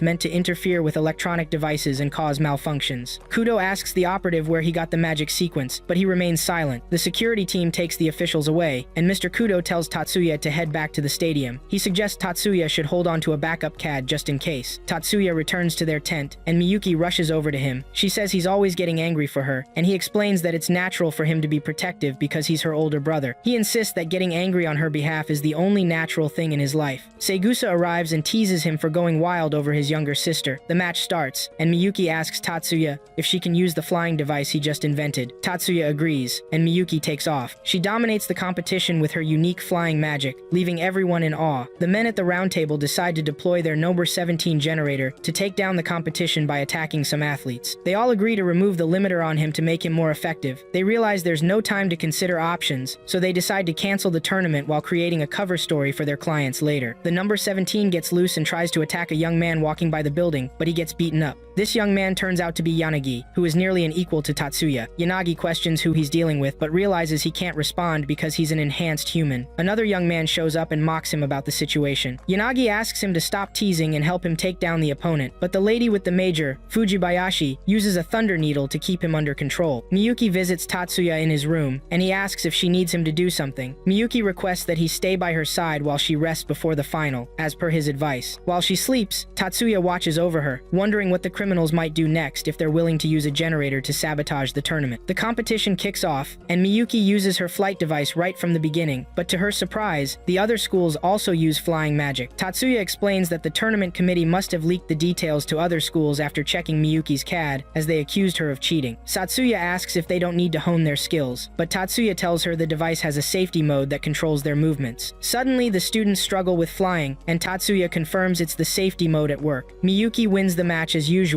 and she celebrates. Segusa raises a toast to Miyuki's victory and their school's overall win. Erika breathes a sigh of relief, noting that the NSC will conclude the next day. Shizuku adds that Jumonji's team is in lockdown following their win in the Monolith Code match. Mitsui asks where Tatsuya is, and Miyuki replies that he's gone to bed because he's tired. Mitsui agrees that he needs the rest, since he's worked really hard for all of them. Tatsuya receives information about the No-Head Dragon's base location from Ms. Ono. He requests additional data about the members, and she gives in to his demands. He hands her the insurance he promised and walks away while she drives off. Tatsuya spots a flash signal from a car and gets in to meet Fujibayashi. She inquires about Ms. Ono's identity, and he explains she's an operator from public safety. Fujibayashi questions her legitimacy, asking if she's a part-time operator, but Tatsuya prefers to work with novice, semi-professionals since they follow protocol for top-secret missions, which is safer than using jaded veterans. He adds that money talks, regardless of how unethical it might seem. Fujibayashi jokes that she should start charging him. Mr. Kudo visits Major Kazama to express his interest in Tatsuya, Miya's son, whom the Major took from the Yotsubas 3 years ago. Major Kazama reminds him that the Yotsubas still claim him. Kudo questions whether it's worth having such elite talent reduced to private bodyguard duty when he could be a prime asset for their country's magical forces. Major Kazama asks if Mr. Kudo aims to weaken the Yotsubas. Mr. Kudo explains that the Yotsubas will grow powerful and might even surpass the 10 master clans, and they are already superior in combat capability. He points out that the Yotsubas have turned their magicians into weapons, and although magicians were originally created for that purpose, they'll eventually be cast out from humanity due to the Yotsubas' deeds. Major Kazama tells Mr. Kudo that he understands the situation on his end just as well as he knows about theirs, and he understands the concern over Tatsuya. He explains that Tatsuya is a military asset far beyond Masaki Ichijo. He adds that it would be extremely cruel to expect him to take responsibility for the strategic weapon spells he has, which are restricted by multiple layers of safety locks. Tatsuya and Fujibayashi arrive at the No-Head Dragon's base location. The members discuss Tatsuya's situation and agree that eliminating him is their top priority. priority. They mention having no information on his identity or his family. Tatsuya takes out their bodyguards from a distance, disrupting their conversation. He calls his allies and reminds them of Fuji, as he's come to return the favor. One by one, he takes them down, including the generator bodyguards. Tatsuya talks to the boss's advisor, who claims they no longer want to interfere with the competition and will leave Japan immediately. Tatsuya manipulates him into revealing their boss's identity. He tells them they've incurred his wrath by provoking his only remaining emotion, forcing him to unleash his demonic power, so they deserve to face their end. Fujibayasha thinks to herself that the only feeling Tatsuya has, despite being created as a weapon, is his love for his younger sister. He finishes off the last man with a demon light spell, which the man remembers from 3 years ago in Okinawa. Yanagi praises Tatsuya for his good work the previous night. Tatsuya apologizes for dragging them into his personal affairs, but Yanagi reassures him it's not personal, as he was also attacked. The second guy mentions that both the internal defense and public safety were pleased with the intel he provided. Yanagi explains that the no-head dragons are sorcery boosters, amplifiers used by criminal organizations, with a core consisting of a magician's heartbeat. Users or producers of sorcery boosters can't be accepted. He adds that boosters that enhance a magician's military capabilities pose a military threat. Major Kazuma comments that North American intelligence shares the same view, so Mr. Mibu appreciates Tatsuya's efforts. The Monolith Code match concludes with First High School emerging victorious. Segusa informs Jumonji that she received word from the clan meeting that the 10 master clans don't care if it's a high school game. They cannot allow any result that undermines their power. Jumonji finishes her explanation by questioning if they're looking for a contest that would showcase the power of the 10 master clans. Segusa finds it absurd, saying if only Tatsuya had the blood of the 10 master clans in him, he wouldn't be subjected to this third-rate farce. Jumonji promises he'll handle it. First High School prepares for the last Monolith Code match, with Jumonji leading the team. Miyuki notices the Jumonji clan's phalanx and calls it incredible. The competition reaches a conclusion with their school as the overall winner. The competitors attend another grand banquet. Tatsuya sees Masaki talking to Miyuki and approaches them. He asks about Masaki's health, but Masaki brushes him off. Masaki expresses his surprise at realizing they're siblings. Tatsuya encourages Miyuki to dance with him while he dances with the other ladies on his team. Jumonji catches Tatsuya's attention and tells him to join the 10 master clans. He suggests Segusa as a potential bride for him, but Tatsuya instantly declines, saying he's just a student and has no interest in marriage or engagement. Jumonji tells him not to dwell on it too long. Miyuki steps in and asks what Jumonji wants with him. 2 inspectors receive a directive from their boss to prevent illegal immigrants from entering a small cargo vessel at Pier 5. They rush to the port, quickly overpowering the private security there. Inspector Chiba instructs Inspector Inagaki to stop a sailing ship, and he fires a warning shot. They search the ship but find it empty. Suddenly, 2 men emerge from behind some bricks and thank a young man, Mr. Zhou, for his hospitality. Miyuki visits Tatsuya in the computer room, asking to speak with him. She checks Tatsuya's screen, curious about his research. Tatsuya explains that he's looking into emerald tablets, not for the knowledge of alchemy, but for properties and formulas to create a philosopher's stone, which catalyzes spells that turn base metals into precious ones. He elaborates on this purpose, concluding that they need a way to store magic sequences, which is why he's studying the stone. Tatsuya reminds Miyuki of her reason for visiting, and she informs him that Ichihara is looking for him to discuss next month's thesis competition. Tatsuya heads to the geometry room, where the instructor explains that the Magic Association is hosting a thesis competition at the end of the month. He says if the NSC counts as a warriors contest, then the thesis competition is like the writers contest. The instructor asks Tatsuya if he'll join the team since the third candidate, Hirakawa, is unavailable. Tatsuya recalls that she was injured during the Mirage Bat. He questions why they'd choose a first-year student like him who didn't even apply. The instructor departs, stating Ichihara will provide more details. Ichihara tells him she personally recommended him because she turned down the other substitutes. Tatsuya asks why, and she explains her proposed team member wasn't suitable as their ideas were too different. Kei mentions that the competition will have a primary writer and 2 supporting writers. Suzunu adds that the theme she has in mind is technical feasibility of a gravity control, type magic thermonuclear fusion reaction. Tatsuya looks surprised, and Ichihara explains that the competition will be in 3 weeks, so she chose a topic he's already working on because she thinks he's the only one fit for the team. Ichihara also claims she has a good sense of character. Tatsuya agrees to participate, and Ichihara gives him the guidelines for the thesis and submission dates. Tatsuya shares the news with his colleagues, discussing the competition. He mentions they have 9 days to submit to the school but feels confident since he's familiar with the topic. Erika believes they will nail the essay with Kei on the team. When Miyuki and Tatsuya get home, they find Sayuri there. Miyuki doesn't greet her and heads to the kitchen. Sayuri asks if they still dislike her, and Tatsuya confirms that Miyuki does because their father remarried 6 months after their real mother passed away. Tatsuya inquires about her visit, and she explains they need him back at the company to help in the head office's research lab, which might mean he needs to drop out of high school. Tatsuya Tatsuya insists he can't leave first high school since he's still responsible for Miyuki. Sayuri notes that the Yotsubas would have hired another bodyguard for him if he hadn't agreed originally, adding that the company can't afford to keep a skilled member like him sidelined. Tatsuya reassures her he's not slacking off, pointing out that they recently landed a major order for flying devices from the USNA Navy, which could bring in 20% of the company's profits. Sayuri looks at him in defeat and asks him to analyze the relic of the Nino Magatama in the office. Tatsuya instantly recognizes it and starts asking questions. He realizes she has taken on the task of replicating the Magatama and concludes that she's being reckless. They discuss possible setbacks, but he agrees to her request after finding out that the relic can store magic sequences. He tells her to send the sample to R.D. Division 3, and she complains about it. Miyuki arrives, and Tatsuya tells her he'll step out for a bit to look for a woman who doesn't manage risks well. Tatsuya follows after Sayuri, but her car gets ambushed by some men. Luckily, Tatsuya comes in and clears them out, but shortly after,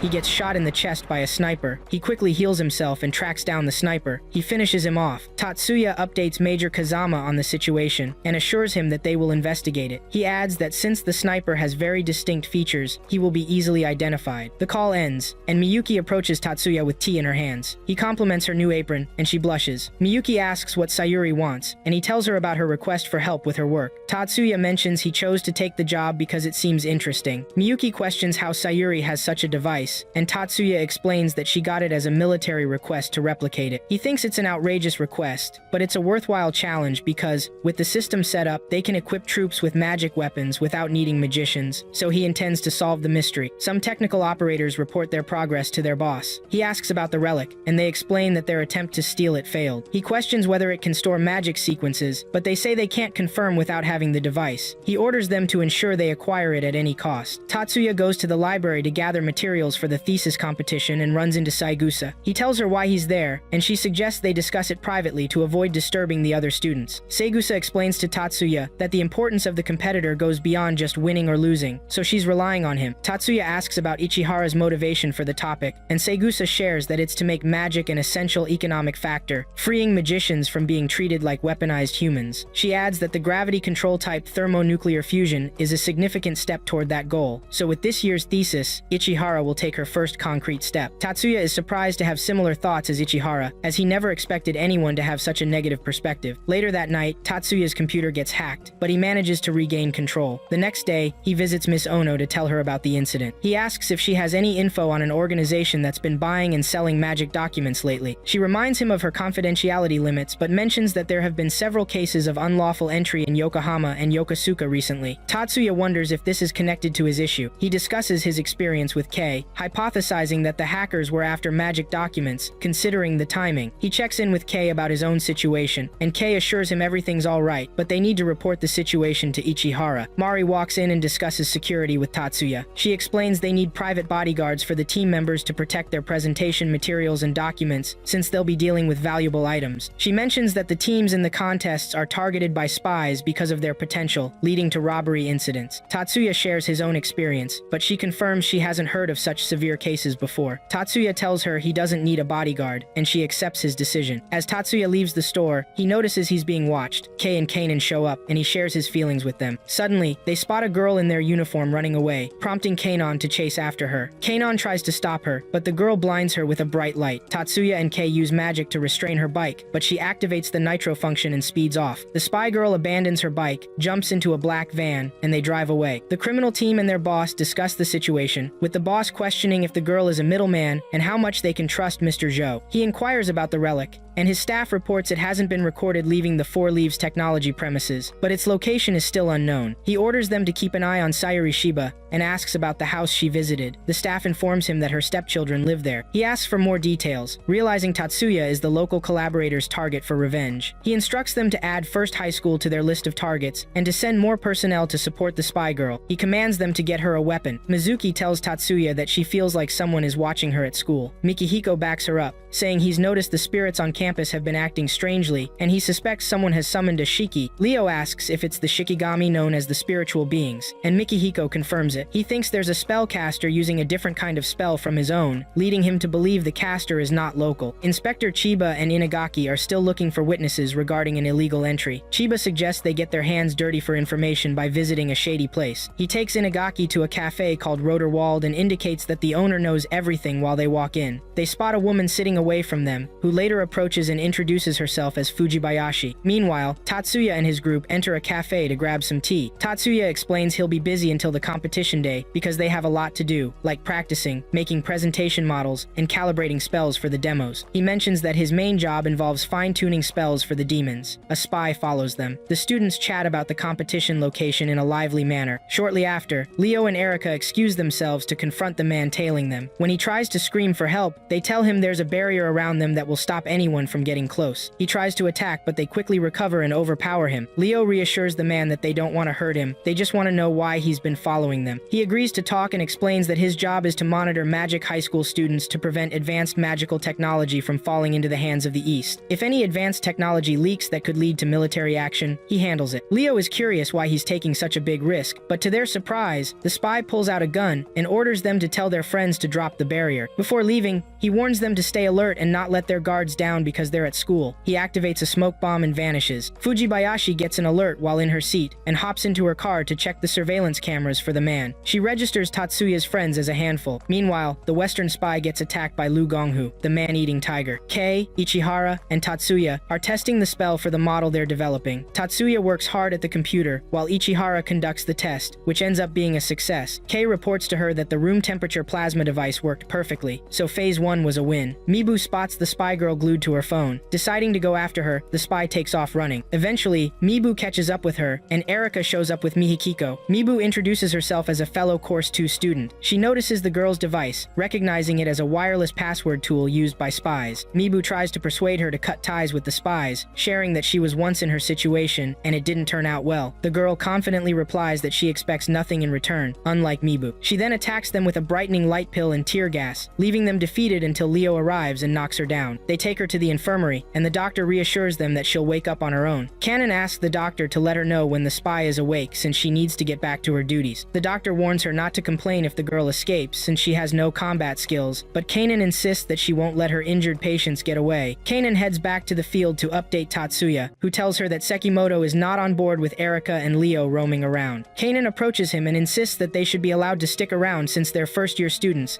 and have the right to witness the experiment. She adds that if there are any problems, the seniors on guard duty will take care of them, so he should let it go. Facing the two students, she instructs them to return to their classes, as the earlier incident could be seen as a 4-against-1 attack. Kanon gets a text and storms off while Sekimoto keeps staring at the model design, but Ichihara stops him from seeing it. She reminds him that he's not interested in that type of practical scheme. Kanon visits the infirmary and finds the doctor holding the spy girl down. She urges the doctor to let her go because she has questions for her. Kanon asks why the girl tried to steal the data. The girl reveals she intended to rewrite the program and disable the magic presentation for Tatsuya. As Kanon continues her questions, the girl breaks down in tears, confessing that she wants Tatsuya to panic a little and get one up on him. Kei calls her by her full name, Hirakawa Chiaka. He explains that she's the younger sister of Hirakawa Koharu, the girl who fell at the Mirage Bat, and he believes it's Tatsuya's fault that her sister fell, to which she agrees. Kei points out that if she blames Tatsuya, she should blame the entire engineering team. Confused and crying, Chiaka insists that Tatsuya is to blame because he knows about it due to who he is, and even the man said so. The doctor insists they stop, saying she'll hand her over to the Magic University-affiliated hospital at night. Ichika and Leo continue their journey to Erika's intended destination for Leo. Along the way, she mentions it feels too simple and that it's not over yet. She recalls the Western spy's words about their school being one of the East's targets, leading her to think the girl might be a decoy. She tells Leo they need to be Tatsuya's bodyguards, but they'll be focusing more on counterattacking than defending. For that reason, she says Leo needs a trump card, a move that can definitely take out his opponents. She warns him to decide if he's ready to kill or be killed if he wants a trump card. Leo agrees to learn the skill, and she offers to teach him the secret sword, Usuba Kaguru. Tatsuya and his colleagues discuss what to do about Chiaka. Someone suggests bringing in her older sister to talk to her about the situation, but Tatsuya says they shouldn't involve her since it wasn't her fault. Shizuku praises Tatsuya for being considerate, but he brushes it off, claiming he's just trying to avoid more trouble. Chen, the Eastern boss, and his bodyguard Lu Gonghu confront Mr. Joe and inform him that his collaborator, the girl, has failed. Joe responds that he anticipated this possibility, which is why he didn't disclose their identities. He says he has learned a lot from her and will assess the situation situation himself in the coming days. Chen expresses his trust in Joe to handle things and prevent any unexpected developments. Tatsuya informs his team that Erika and Leo took the day off. Mitsui misinterprets the situation, wondering if they went on a date. Everyone chimes in with their thoughts on where they might actually be. Erika and Leo begin their training, but Leo struggles to wield the secret sword. Erika suggests reaching out to Tatsuya about it, but Leo declines, stating he doesn't want to burden him with more responsibilities, so he plans to work on it himself. Yumonji trains the protective details but ends up beating them up in the process. Segusa acknowledges his intention to boost their morale but worries they might lose confidence instead. Mari notes he has taken down 7 of them, prompting Segusa to ask who's left. Mikihiko frets and questions why he even showed up for training. He tries to calm himself, reminding himself it's just a mock battle, but he trembles in fear upon being noticed. He observes Jumonji's movements and then attacks him, leading to his defeat. Jumonji praises Mikihiko's skills as impressive. Mikihiko attempts to say farewell to his trainer, but he's urged to stay for lunch. Mizuki enters with the rest of the female team, and he decides to stick around. Mizuki approaches him, and the atmosphere turns awkward, causing her to almost trip before she storms out of the hall. Some girls encourage him to run after her, and he takes off at full speed. On his way, he bumps into a solid figure and apologizes. Miyuki and Tatsuya visit Mr. Yakumo, who advises Tatsuya to return a rare item he has. Tatsuya apologizes, saying he didn't know it was being targeted. Yakumo adds that when facing an enemy, he shouldn't lose his focus. Tatsuya notices a bird following them and tells Miyuki. They arrive at the FLT lab and discover their computers are being hacked. Chief Ushiyama urges them to secure their system and outrun the attack. Tatsuya informs him that he wants to keep a device in the lab. He spots the bird on the roof and destroys it. Mr. Chen tells his team that their tracking bird has been taken out, but they're sure Tatsuya will keep the relic in the FLT, hoping to access the documents and possess it. He orders his staff to cut off their hacking connection, confident that Tatsuya will lose faith in the lab's security. He instructs his bodyguard to eliminate the girl collaborator before Mr. Joe visits her. Tatsuya receives a call from Hirakawa about her sister's actions and notes that hacking is a crime. Miyuki walks in as he ends the call, and he explains that Hirakawa sent her sister's call logs as evidence, so they'll use whatever they can. Miyuki and Tatsuya step outside to find light rain. Miyuki says they won't be able to work outside and asks what Tatsuya will do. He mentions he has some debugging to do at the robot's research center, so he's heading out, encouraging her to go to the student council room. Tatsuya arrives at the research room, where the robot, Pixie, grants him access. He asks her to stay in standby mode while he works, but suddenly starts to feel sleepy. He realizes someone has infiltrated the room with sleeping gas, and Pixie offers him an oxygen mask, saying the circulation system is malfunctioning. He declines it but asks her to turn on the forced ventilation system. Once she does, he requests her to monitor the room and log everything that happens. He also asks her to prepare for rescuers' arrival, so she doesn't have to take them out. Not long after, Sekimoto sneaks into the room and sees Tatsuya sleeping. He tries to hack the system, but to his surprise, Kanan questions his actions. He lies about what he's doing, but she calls him an industrial spy. Sekimoto is shocked to see Tatsuya awake despite the sleeping gas. He attempts to attack Kanan with his spell, but Tatsuya knocks him out. Mari apologizes to Shu for calling him about a first high issue, but he reassures her that he's okay with it and wants to support her. Joe notices Lu Gonghu heading toward the girl's room and immediately rings the riot alarm. Mari and Shu rush to the 4th floor, realizing it's under attack. Shu is stunned to see the man-eating tiger. Lu Gonghu identifies him as Chiba, the illusion blade, and they engage in a fierce back and forth until Mari arrives and defeats him. Shu tells Mari about Lu Gonghu's true identity. Tatsuya reports the hospital incident to Fujibayashi and plans to hand over the footage for her investigation. Fujibayashi asks if he's about to finish off the fox, and he confirms. She informs him that the captain has also instructed her to wrap things up soon, so he should expect good news. She lets Inspector Chiba into her car and explains that she needs him as her hound dog for the fox hunt. Mr. Chen tells Lu Gonghu to ignore the girl and get Sekimoto out of prison. Tatsuya asks Kanan for permission to visit the prison where Sekimoto is held, but she refuses angrily, saying trouble follows him wherever he goes, and she doesn't want to get caught up in his problems. Mari calms her down and suggests that he go with her and Segusa, since they're visiting him the next day. Kanon agrees to let him go with them rather than his colleagues. Joe visits Chiaka in the hospital and hypnotizes her to make her forget about him because she feels bad for not meeting his expectations. Mari enters Sekimoto's prison room and uses scent-based mind control on him. She asks for his explanation, and he says he was supposed to find a relic in Tatsuya's belongings after copying the data from the device. Segusa asks if he knows about the relic, but he says he doesn't. Suddenly, an alarm goes off, and they go outside to see Lu Gonghu arriving. Mari tells Tatsuya to protect Segusa while she attacks him. Mari approaches Lu, saying she knows he's not ordinary. They fight while Segusa uses spells to defend her. Lu uses an invisibility spell to escape her, but he gets hit by Tatsuya's spell. They all cast spells on him, and he loses consciousness. Fujibayashi reports to Tatsuya that they captured the espionage because of Lu Gonghu's capture, but Mr. Chen got away. She thanks him for his help, but he brushes it off, saying he asked her to investigate. Tatsuya asks how the information about the relic got out, and she explains that the army's data leaked, so every magic research facility that got paid by the army was targeted. She wishes him good luck in the contest, and he sits down feeling very tired. Miyuki comes in to find him sleeping. She hovers over him wanting to kiss him, but she nearly falls when his eyes open. He helps her up, and she shyly runs back to her room, wondering what she just did. Tatsuya knocks on her door and apologizes for making her worry. He encourages her to go to bed. Mr. Chen thanks Mr. Joe for his help and for allowing him to start their next operation with the warship sent from his home. He asks for assistance in getting his second-in-command, Lu Gonghu, released, as he has been captured. Joe agrees to help and mentions that Lu will be transported to a foreign prison in Yokosuka the next day, which presents an opportunity. In return, he asks Mr. Chen to stay away from the city during the operation. Mr. Chen assures him that Chinatown will be protected. He explains that their main target, the Kanto branch of the Magic Association, is near Chinatown and that they cannot avoid some skirmishes if they plan to go after magicians attending the thesis competition and their research data. Mr. Joe expresses his gratitude for this consideration. Erika inquires about Tatsuya's role in the competition. He lets them know he will join the team by 8 since the competition starts at 9, and they will take the stage at 3. When Erika asks about the demo device, he replies that the school has hired a transport company for delivery. Leo asks to join the security detail, and Tatsuya agrees but questions their interest. Erika excitedly admits she has been training him every day after school, so she wouldn't seem unprepared if the incident resolves before they get there. Tatsuya looks at them, confused, as they both smile sheepishly at him. Tatsuya reassures them that they don't need to worry about guarding the demo device. They can just cheer from the audience or help protect them while seated. Ichihara visits Chiaka in the hospital with Hattori and discusses Tatsuya's stoic demeanor. She mentions that he doesn't notice her pain or seem to care. Ichihara tells Chiaka that Tatsuya scored perfectly on the magic engineering exams and the final exams for the first semester, creating a significant gap. Chiaka came in second with a score of 92/100, and Ichihara believes she can surpass him because she has studied him for 3 weeks and observed he isn't good with hardware. She encourages her to hold on to her bitterness to achieve her goal. They leave Chiaka's room, urging her to attend the competition, as she would find it rewarding. As they exit, Hattori tells Ichihara that she shouldn't push herself if she's not feeling well, but she insists she's fine and wants to use Chiaka's magic engineering skills for their school's benefit. Inspector Chiba and Fujibashi are out for a dinner date. He tells her it's to thank her, as they're close to solving the case, and he appreciates her support. Fujibashi invites him to join her at the Yokohama International Conference Center for the thesis competition, saying an acquaintance is participating and she wants to cheer him on. She suggests he can bring his subordinates, and they can carry weapons and live ammo. Inspector Chiba questions the implications of this, and she hopes everything will go smoothly. The next day at the conference center, Miss Ono is on watch and sees Fujibashi entering the first high waiting room. She scans her identity with her device to confirm her suspicions. Fujibayashi chats with Miyuki and Tatsuya, telling him that the mobile suit is done at Lieutenant Sanada's request and will be delivered that night. He praises the fast processing speed. She warns them to be ready for any incidents at the event because she doubts the case is fully resolved. She hands him a flashcard with info that will help him understand her point and then leaves. On their way to the hall, Miyuki and Tatsuya run into Masaki, who greets Miyuki warmly and mentions he's on patrol duty. Miyuki says it makes her feel safe knowing he's keeping an eye on them. She excuses herself and says goodbye. As Tatsuya passes by, Masaki signals that he looks forward to seeing him again. Erika spots Tatsuya and rushes over. He asks about Leo, and she gets defensive, saying she has no idea. He asks about the others, and she points out Mizuki and Mikihiko, who are getting cozy in front. Fujibayashi visits Ms. Ono, where they have a long talk. She warns her to stop watching her and her close friends, even though she knows Ms. Ono is just being loyal to her mission, hoping they can respect each other's boundaries. As Fujibayashi leaves, Ms. Ono confirms there's a secret relationship between her and Tatsuya due to her warnings. Fujibayashi learns that Lu Gonghu has escaped and reacts in surprise. The major tells her that his transport car was attacked on the way to Yokosuka. She asks why it had to happen today of all days. The major says they're ready to mobilize because of the weapon test scheduled for the next day in Hodogaya. He mentions he'll leave earlier and arrive soon, so she's counting on him. Hattori relays Saigusa's words to Jumonji, stating that Sekimoto and Chiaka were both under mind control, which made them go after the competition materials. Segusa wants Jumonji to keep a close watch on the site and instructs them to monitor the perimeter of the conference center. Before they leave, he asks if the current situation feels off to them, and they both agree it does. He tells them, and the other guard details on patrol to wear bulletproof vests. The competition starts, and First High School kicks things off with their demonstration. Ichihara gives an extensive presentation on their model, which earns applause from the entire hall afterward. Then, it's Third High's turn, and Tatsuya meets Cardinal George, who breaks down the skills they used, assuring Tatsuya that they'll win this time. Suddenly, there's an explosion that shakes the entire building. A truck loaded with explosives crashes into the Yamashita Pier Control, slamming into the control tower and causing an explosion. Inspector Chiba gets a call about the incident and tells Fujibayashi that he needs to head to the site. He urges her to reach out if she needs him. Tatsuya runs to meet Miyuki, who asks what's going on. He analyzes the vibrations and suspects they might be grenades that likely went off near the entrance. She wonders if the upperclassmen are okay, and he reassures her that there are professional magicians with combat experience on security detail, so they should be safe. Suddenly, men with guns storm the halls and try to attack them. They order the students to drop their devices and lie on the floor. Tatsuya uses long sight magic to assess their numbers and realizes there are only 6 of them. He charges at them, and they shoot, but he deflects the bullets. He takes them down while the other students handle the rest, leading to their arrests. Tatsuya decides to assist the other patrolling magicians outside, and his colleagues offer to join him. George stops him to ask about the magic spell he used, but Tatsuya brushes him off, saying he doesn't have time for a discussion. Saigusa tells Azusa to use her powers to calm the students down, because panic could lead to injuries. Azusa mentions her abilities are suited for situations like this and assures her she will take responsibility. Azusa fires her calmness bow, and everyone in the room remains calm. Saigusa then explains that the city is under attack by terrorists and outlines 2 escape routes, which aren't very safe, but better than staying in the hall. Some can use the tunnel to the shelter at the station, while others can head to the rescue boat headed for Mizuho Pier, though it's risky to go to the docks with heavy fire. She asks everyone to make their choices, and the school representative tallies the head count. Saigusa tells Azusa that she's leaving everyone in her care since she's the First High School's student council president. Tatsuya and his team reach the entrance. He takes cover as Leo charges ahead, boasting until Tatsuya pulls him back, warning him that the enemies are using anti-magician high-speed bullets. Mikihiko calls him heartless, while Erika says he saved Leo's life. Tatsuya asks Miyuki to silence the enemy gunfire, and she agrees, saying there are too many, so they'll have to combine their powers. Tatsuya, Erika, and Mikihiko rush out to take down the intruders, and they succeed. Afterward, Tatsuya tells them they need intelligence because something bigger and more serious than they expected is happening, and they could find themselves in a tough situation if they don't plan carefully. Shizuku suggests they go to the VIP conference room because they can gather information there. She mentions she visited that place with her father before, so she knows the access codes and security keys. In the VIP room, they notice a serious ongoing attack, and their best option is to find shelter, but they will have to go above ground. Tatsuya states he needs to destroy the demo devices before they leave. When they reach the room, they find upperclassmen still present, and he asks what they're doing. Ichihara explains she's deleting the data to prevent it from being stolen, while the others insist they can't just leave them behind. Jumonji arrives and asks why they haven't evacuated the building yet. Kirihara mentions that Azusa has taken the other students to the shelter through the underground tunnel. Tatsuya voices his concerns, pointing out that the underground tunnel isn't a direct route, meaning they might run into other groups and potentially face a direct clash. Jumonji tells Hattori and Sawaki to pursue them immediately, while he plans to patrol the area again to make sure there are no stragglers. Kei urges Tatsuya to help him disconnect the devices in the other room, while Mari insists they should meet in the green room afterward to strategize their next steps. They all gather in the conference room, and Saigusa tries to figure out what the terrorists want. She determines they're targeting the Magic Association's main database, since all vital info is being managed in Kyoto and Yokohama. Saigusa informs them that rescue ships will arrive in 10 minutes, but she's unsure if they can accommodate the number of people present. Ichihara mentions that Tatsuya's theory about the underground battle aligns with Hattori's report, but they should be able to handle it since the enemy's force is smaller. Mari tells them that their safest option is to find a way to the shelter. Tatsuya sees a vehicle coming through the walls and shoots at it right away. Saigusa asks what happened, but Fujibayashi interrupts their conversation by showing up. Saigusa is surprised to see her. Jumonji keeps patrolling but almost gets attacked by some UFOs, only to be saved by a counterattack. He recognizes it as a supersonic launcher as a car pulls up with a young man standing by it. Jumonji asks if he's with 101, and the young man confirms. He introduces himself as Captain Sanada of the JSDF 101 Independent Magic Equipped Battalion. He praises Jumonji for figuring out his identity. Major Kazama enters the room and introduces himself. Jumonji recognizes him, and they exchange greetings. Fujibayashi updates Tatsuya on the current situation, saying their troops are battling the invaders now. Major Kazama tells Tatsuya he has to mobilize. The students look at him in shock, and Miyuki appears downcast. Captain Sanada informs him that the mobile suit he designed is ready, so he can suit up. Fujibayashi tells the the other students she will protect them. Tatsuya turns to leave, but Miyuki stops him, transferring a massive light emission to him. She tells him he now has free reign, and he says his goodbyes. Masaki takes down the intruders while trying to escape with his third high school teammates. Hattori, Sawaki, and another colleague successfully attack the enemy groups. Azusa calms them down, saying they're almost at the shelter. Jiumonji asks Fujibayashi for a car to visit the Kanto branch of the Magic Association. He mentions that he may be the acting leader, but he still has to fulfill his duties as a member of the Master Clan Conference. She agrees and tells 2 officers to accompany him. Azusa gets excited as they arrive at the shelter and rushes to the entrance. Suddenly, a huge machine crashes into the building. Their instructor struggles to hold it back and urges them to leave quickly. Fujibayashi informs Saigusa and Miyuki. They'll arrive at the shelter soon, but they're stopped by 2 massive machines with machine guns. Miyuki freezes them before firing, and Saigusa finishes them off. They reach the shelter only to find the entrance wrecked. Saigusa wonders if the underground shelter is still standing, and Mikihiko confirms that everyone inside is safe. Saigusa says they can't enter through the entrance anymore. Fujibayashi asks what they should do next, and Saigusa says she'll call her father for a helicopter to pick them up since there aren't too many of them. Shizuku says she'll do the same. Fujibayashi says she'll leave her subordinates with them then, but Inspector Chiba shows up with his colleague and insists they should protect them as police. He urges her to go defeat the enemy, and they both salute each other. Chiba calls her a hot woman as she leaves, but Erika tells him that she's not someone he can handle. He presents her with a gift he brought, but she looks at him blankly. The Asian military team reports that their resources are dwindling, and they've lost contact with all operatives headed toward the International Convention Center and parking lot. The leader instructs them to deploy their mechanized unit to shore immediately. Major Kazama arrives at the Hodogaya garrison with Tatsuya and Captain Sanada. He's in his mobile suit, and Sanada provides all the specifications for the new suit. The major tells him to join Yanagi's unit to defend the city. Tatsuya agrees right away and sets off. He starts by shooting down a surveillance drone flying overhead. The leader angrily slams the table, demanding to know what's happening. Masaki defeats all the terrorists around them. George informs him that the bus is about to leave, but Masaki says he wants to visit the Kanto branch of the Magic Association. George asks why he would want to do that, and Masaki explains that the magicians in the association must be taking action in this situation. He suspects they've summoned a volunteer army, so he plans to join them since he's an Ichijo. Masaki says it's his duty as a member of the 10 clans to protect the people, and he is also the eldest son. George offers to come with him, but Masaki tells him he needs to stay back to protect the students and help them escape so that he can focus. George agrees to help everyone escape and urges Masaki to come back safely. Ichihara asks when the helicopters will arrive, and Saigusa replies it will be in the next 20 minutes. Ichihara stresses they need to protect the civilians until then, and Saigusa reassures her that their protectors will do a good job, but she hopes they don't overexert themselves. Mikihiko and Kei inform their teams about the incoming enemy and charge to confront them. Tatsuya reaches Yanagi's location, where Yanagi tells him they now have a clear view of the people behind the attacks. He reveals a sorcery booster device that was acquired from the No-Head Dragons. Tatsuya confirms that the enemy is the Great Asian Alliance. Yanagi updates him about the civilians at the train station trying to escape via helicopters. He urges Tatsuya to assist with their rescue mission. At the station, helicopters arrive, but more mechanized units show up and release poisonous gas, almost hindering the choppers from landing. Yanagi's unit arrives and neutralizes the poison, allowing easier access to the choppers. Saigusa spots Tatsuya from the chopper and playfully makes a funny face at him before they take off. He jokingly calls her a barrel. Tatsuya reports to the major that Saigusa has boarded the helicopter safely and will pick up some other students along the way. Major Kazama instructs him to rejoin the unit once he confirms everyone has boarded safely. He takes down a gunman who tries to shoot at the chopper before it flies away. Jumonji saves some magicians from being defeated by the mechanized unit and magic monsters, lifting their spirits. Masaki arrives near Yokohama Chinatown, watching for the phantom spellcaster. He finds him and takes him down. Saigusa calls Miyuki, picking them up from her location. She reaches out to Kanon, but Kihihara and Kei get shot before they can arrive. Miyuki immediately comes down and freezes the terrorists. She calls out to Tatsuya for assistance. Tatsuya uses a restoration spell on them, and they instantly heal. He whispers to Miyuki, praising her for doing an excellent job. More mechanized troops charge into the city, but Tatsuya and Yanagi's unit confronts them. They end up defeating each other, but Tatsuya uses a restoration spell on his team. Standing over the troops, he hears some chants and utters the word Mahesvara. Inside the disguised Great Asian Alliance's landing ship, their troop leader gets a report that makes him exclaim. The report states that the mechanized troops sent in were wiped out in a fierce assault by an aerial unit using flying-type magic. The operative adds that they picked up the word Mahesvara while communicating with the mobile unit. The leader verifies if he means Mahesvara, the demon of Okinawa, dismissing it as a sick joke. Jumonji continues to lead the magicians in fighting against the terrorists. Masaki arrives at a huge gate and instructs the owner to open it, or he'll be seen as allied with the invaders. Joe steps out and introduces himself to Masaki, denying any affiliation with the invaders, claiming they are also victims. He says they are cooperating with him in hopes that he will recognize the truth. Masaki bows in gratitude for his help. In the chopper, Hihihara asks what's going on. Mari inquires about the type of spell Tatsuya cast, and whether it was healing magic. Miyuki responds that it's not healing magic, but a regrowth spell. She explains that he uses the spell to instantly heal any person, animal, or machine injured within 24 hours. She adds that it's unique magic that has affected his ability to use other magic easily. Segusa understands that this is why his magic is unbalanced. Kanan remarks that it's a very special magic, and not being able to use other magic skills is a minor trade-off. Kei points out that he can save thousands of people with the spell, so his ambitions will know no limits. Miyuki clarifies that he can't just heal anyone because there's a cost involved. He feels the pain of whoever he is healing at least 150 times more than the injured person. Mr. Chen arrives in the city with his troop and Lu Gonghu. He informs them that they will launch their Plan B attack, announcing their destination is the Magic Association branch office. Mizuki shivers after sensing something. She tells Mikihiko she feels a beast-like aura near the Bay Hills Tower, where the Magic Association branch office is located. Mikihiko confirms it's an enemy attack. They look closer, and Mari realizes it's Lu Gonghu. They wonder how he managed to escape prison, and Mari declares they will be the ones to take him down. She asks Erika and Leo to help them. The four of them repeatedly attack him and fight against him until Segusa finally finishes him off. Mr. Chen walks into the Magic Association branch office and is surprised to see Miyuki there. She asks if he's the Ghost Walker, and he wonders why his spell isn't working on her. Miyuki freezes him, wickedly urging him to sleep well. Yanagi's team takes down all the straggling enemies and their mechanized units, while some of the enemies start to retreat. One of his teammates asks if they should chase after them, but Yanagi says no, suggesting they leave the stragglers to the backup unit and instead attack the enemy's ship directly. Fujibayashi quickly jumps in, stopping them from attacking the enemy's ship because it has hydrazine fuel batteries that could harm marine life if damaged in Tokyo Bay. He asks what their plan is, and Major Kazama tells them to fall back and report to base, mentioning that the other units will find an easier way to deal with it. Major Kazama asks Fujibayashi about the sweep operation, and she says there's only sporadic fighting, but that should calm down by nightfall. Captain Sanada mentions a temporary tunnel will be opened the next day for an evacuation shelter that's buried under the station. The Major inquires about the enemy's vessels, and she replies they are heading towards Sagaminda, currently located between the Buso Peninsula and Oshima, so sinking it there shouldn't be a problem. The Major orders Sanada to unlock the third eye seal, and instructs Tatsuya to use the third eye to sink the vessel using material burst. Tatsuya launches the attack while the Asian troops mock the Japanese military for not attacking based on sentiment. Their leader is shocked when they receive an emergency alarm on the ship. Fujibayashi confirms there was an explosion and assumes the ship has sunk, which Tatsuya confirms. He asks if there's any risk of a tsunami, but Fujibayashi assures him they are clear. She announces they've gotten word from GHQ about the Great Asian Alliance gathering at Genhai Naval Port, and they're ordered to handle the situation at Giogetto Base. Miyuki receives a call from her Aunt Maya, the head of the Yotsuba family. Maya comforts Miyuki during her tough time, assuring her of her safety with Tatsuya. She asks where Tatsuya is, and Miyuki explains he has follow-up duties, so he hasn't returned yet. Maya questions why he left his younger sister alone during such a challenging time. Miyuki reassures her aunt that Tatsuya's power always protects her, so there's no reason for her to worry. Maya says Miyuki's words have put her at ease and hopes they can visit the mansion soon. They say their goodbyes, and the call ends. Major Kazama shows the team an image taken 5 minutes ago, informing them that the enemy's Navy fleet has started mobilizing and will leave their port in 2 hours, while their own Navy fleet just started the previous day. He concludes that their only option is to engage the enemy's naval forces using land or air-based firepower. He suggests deploying strategic class magicians to wipe out their fleet. Tatsuya steps forward with the third eye and successfully destroys the fleet following the Major's instructions. Fujibayashi confirms that it has been obliterated.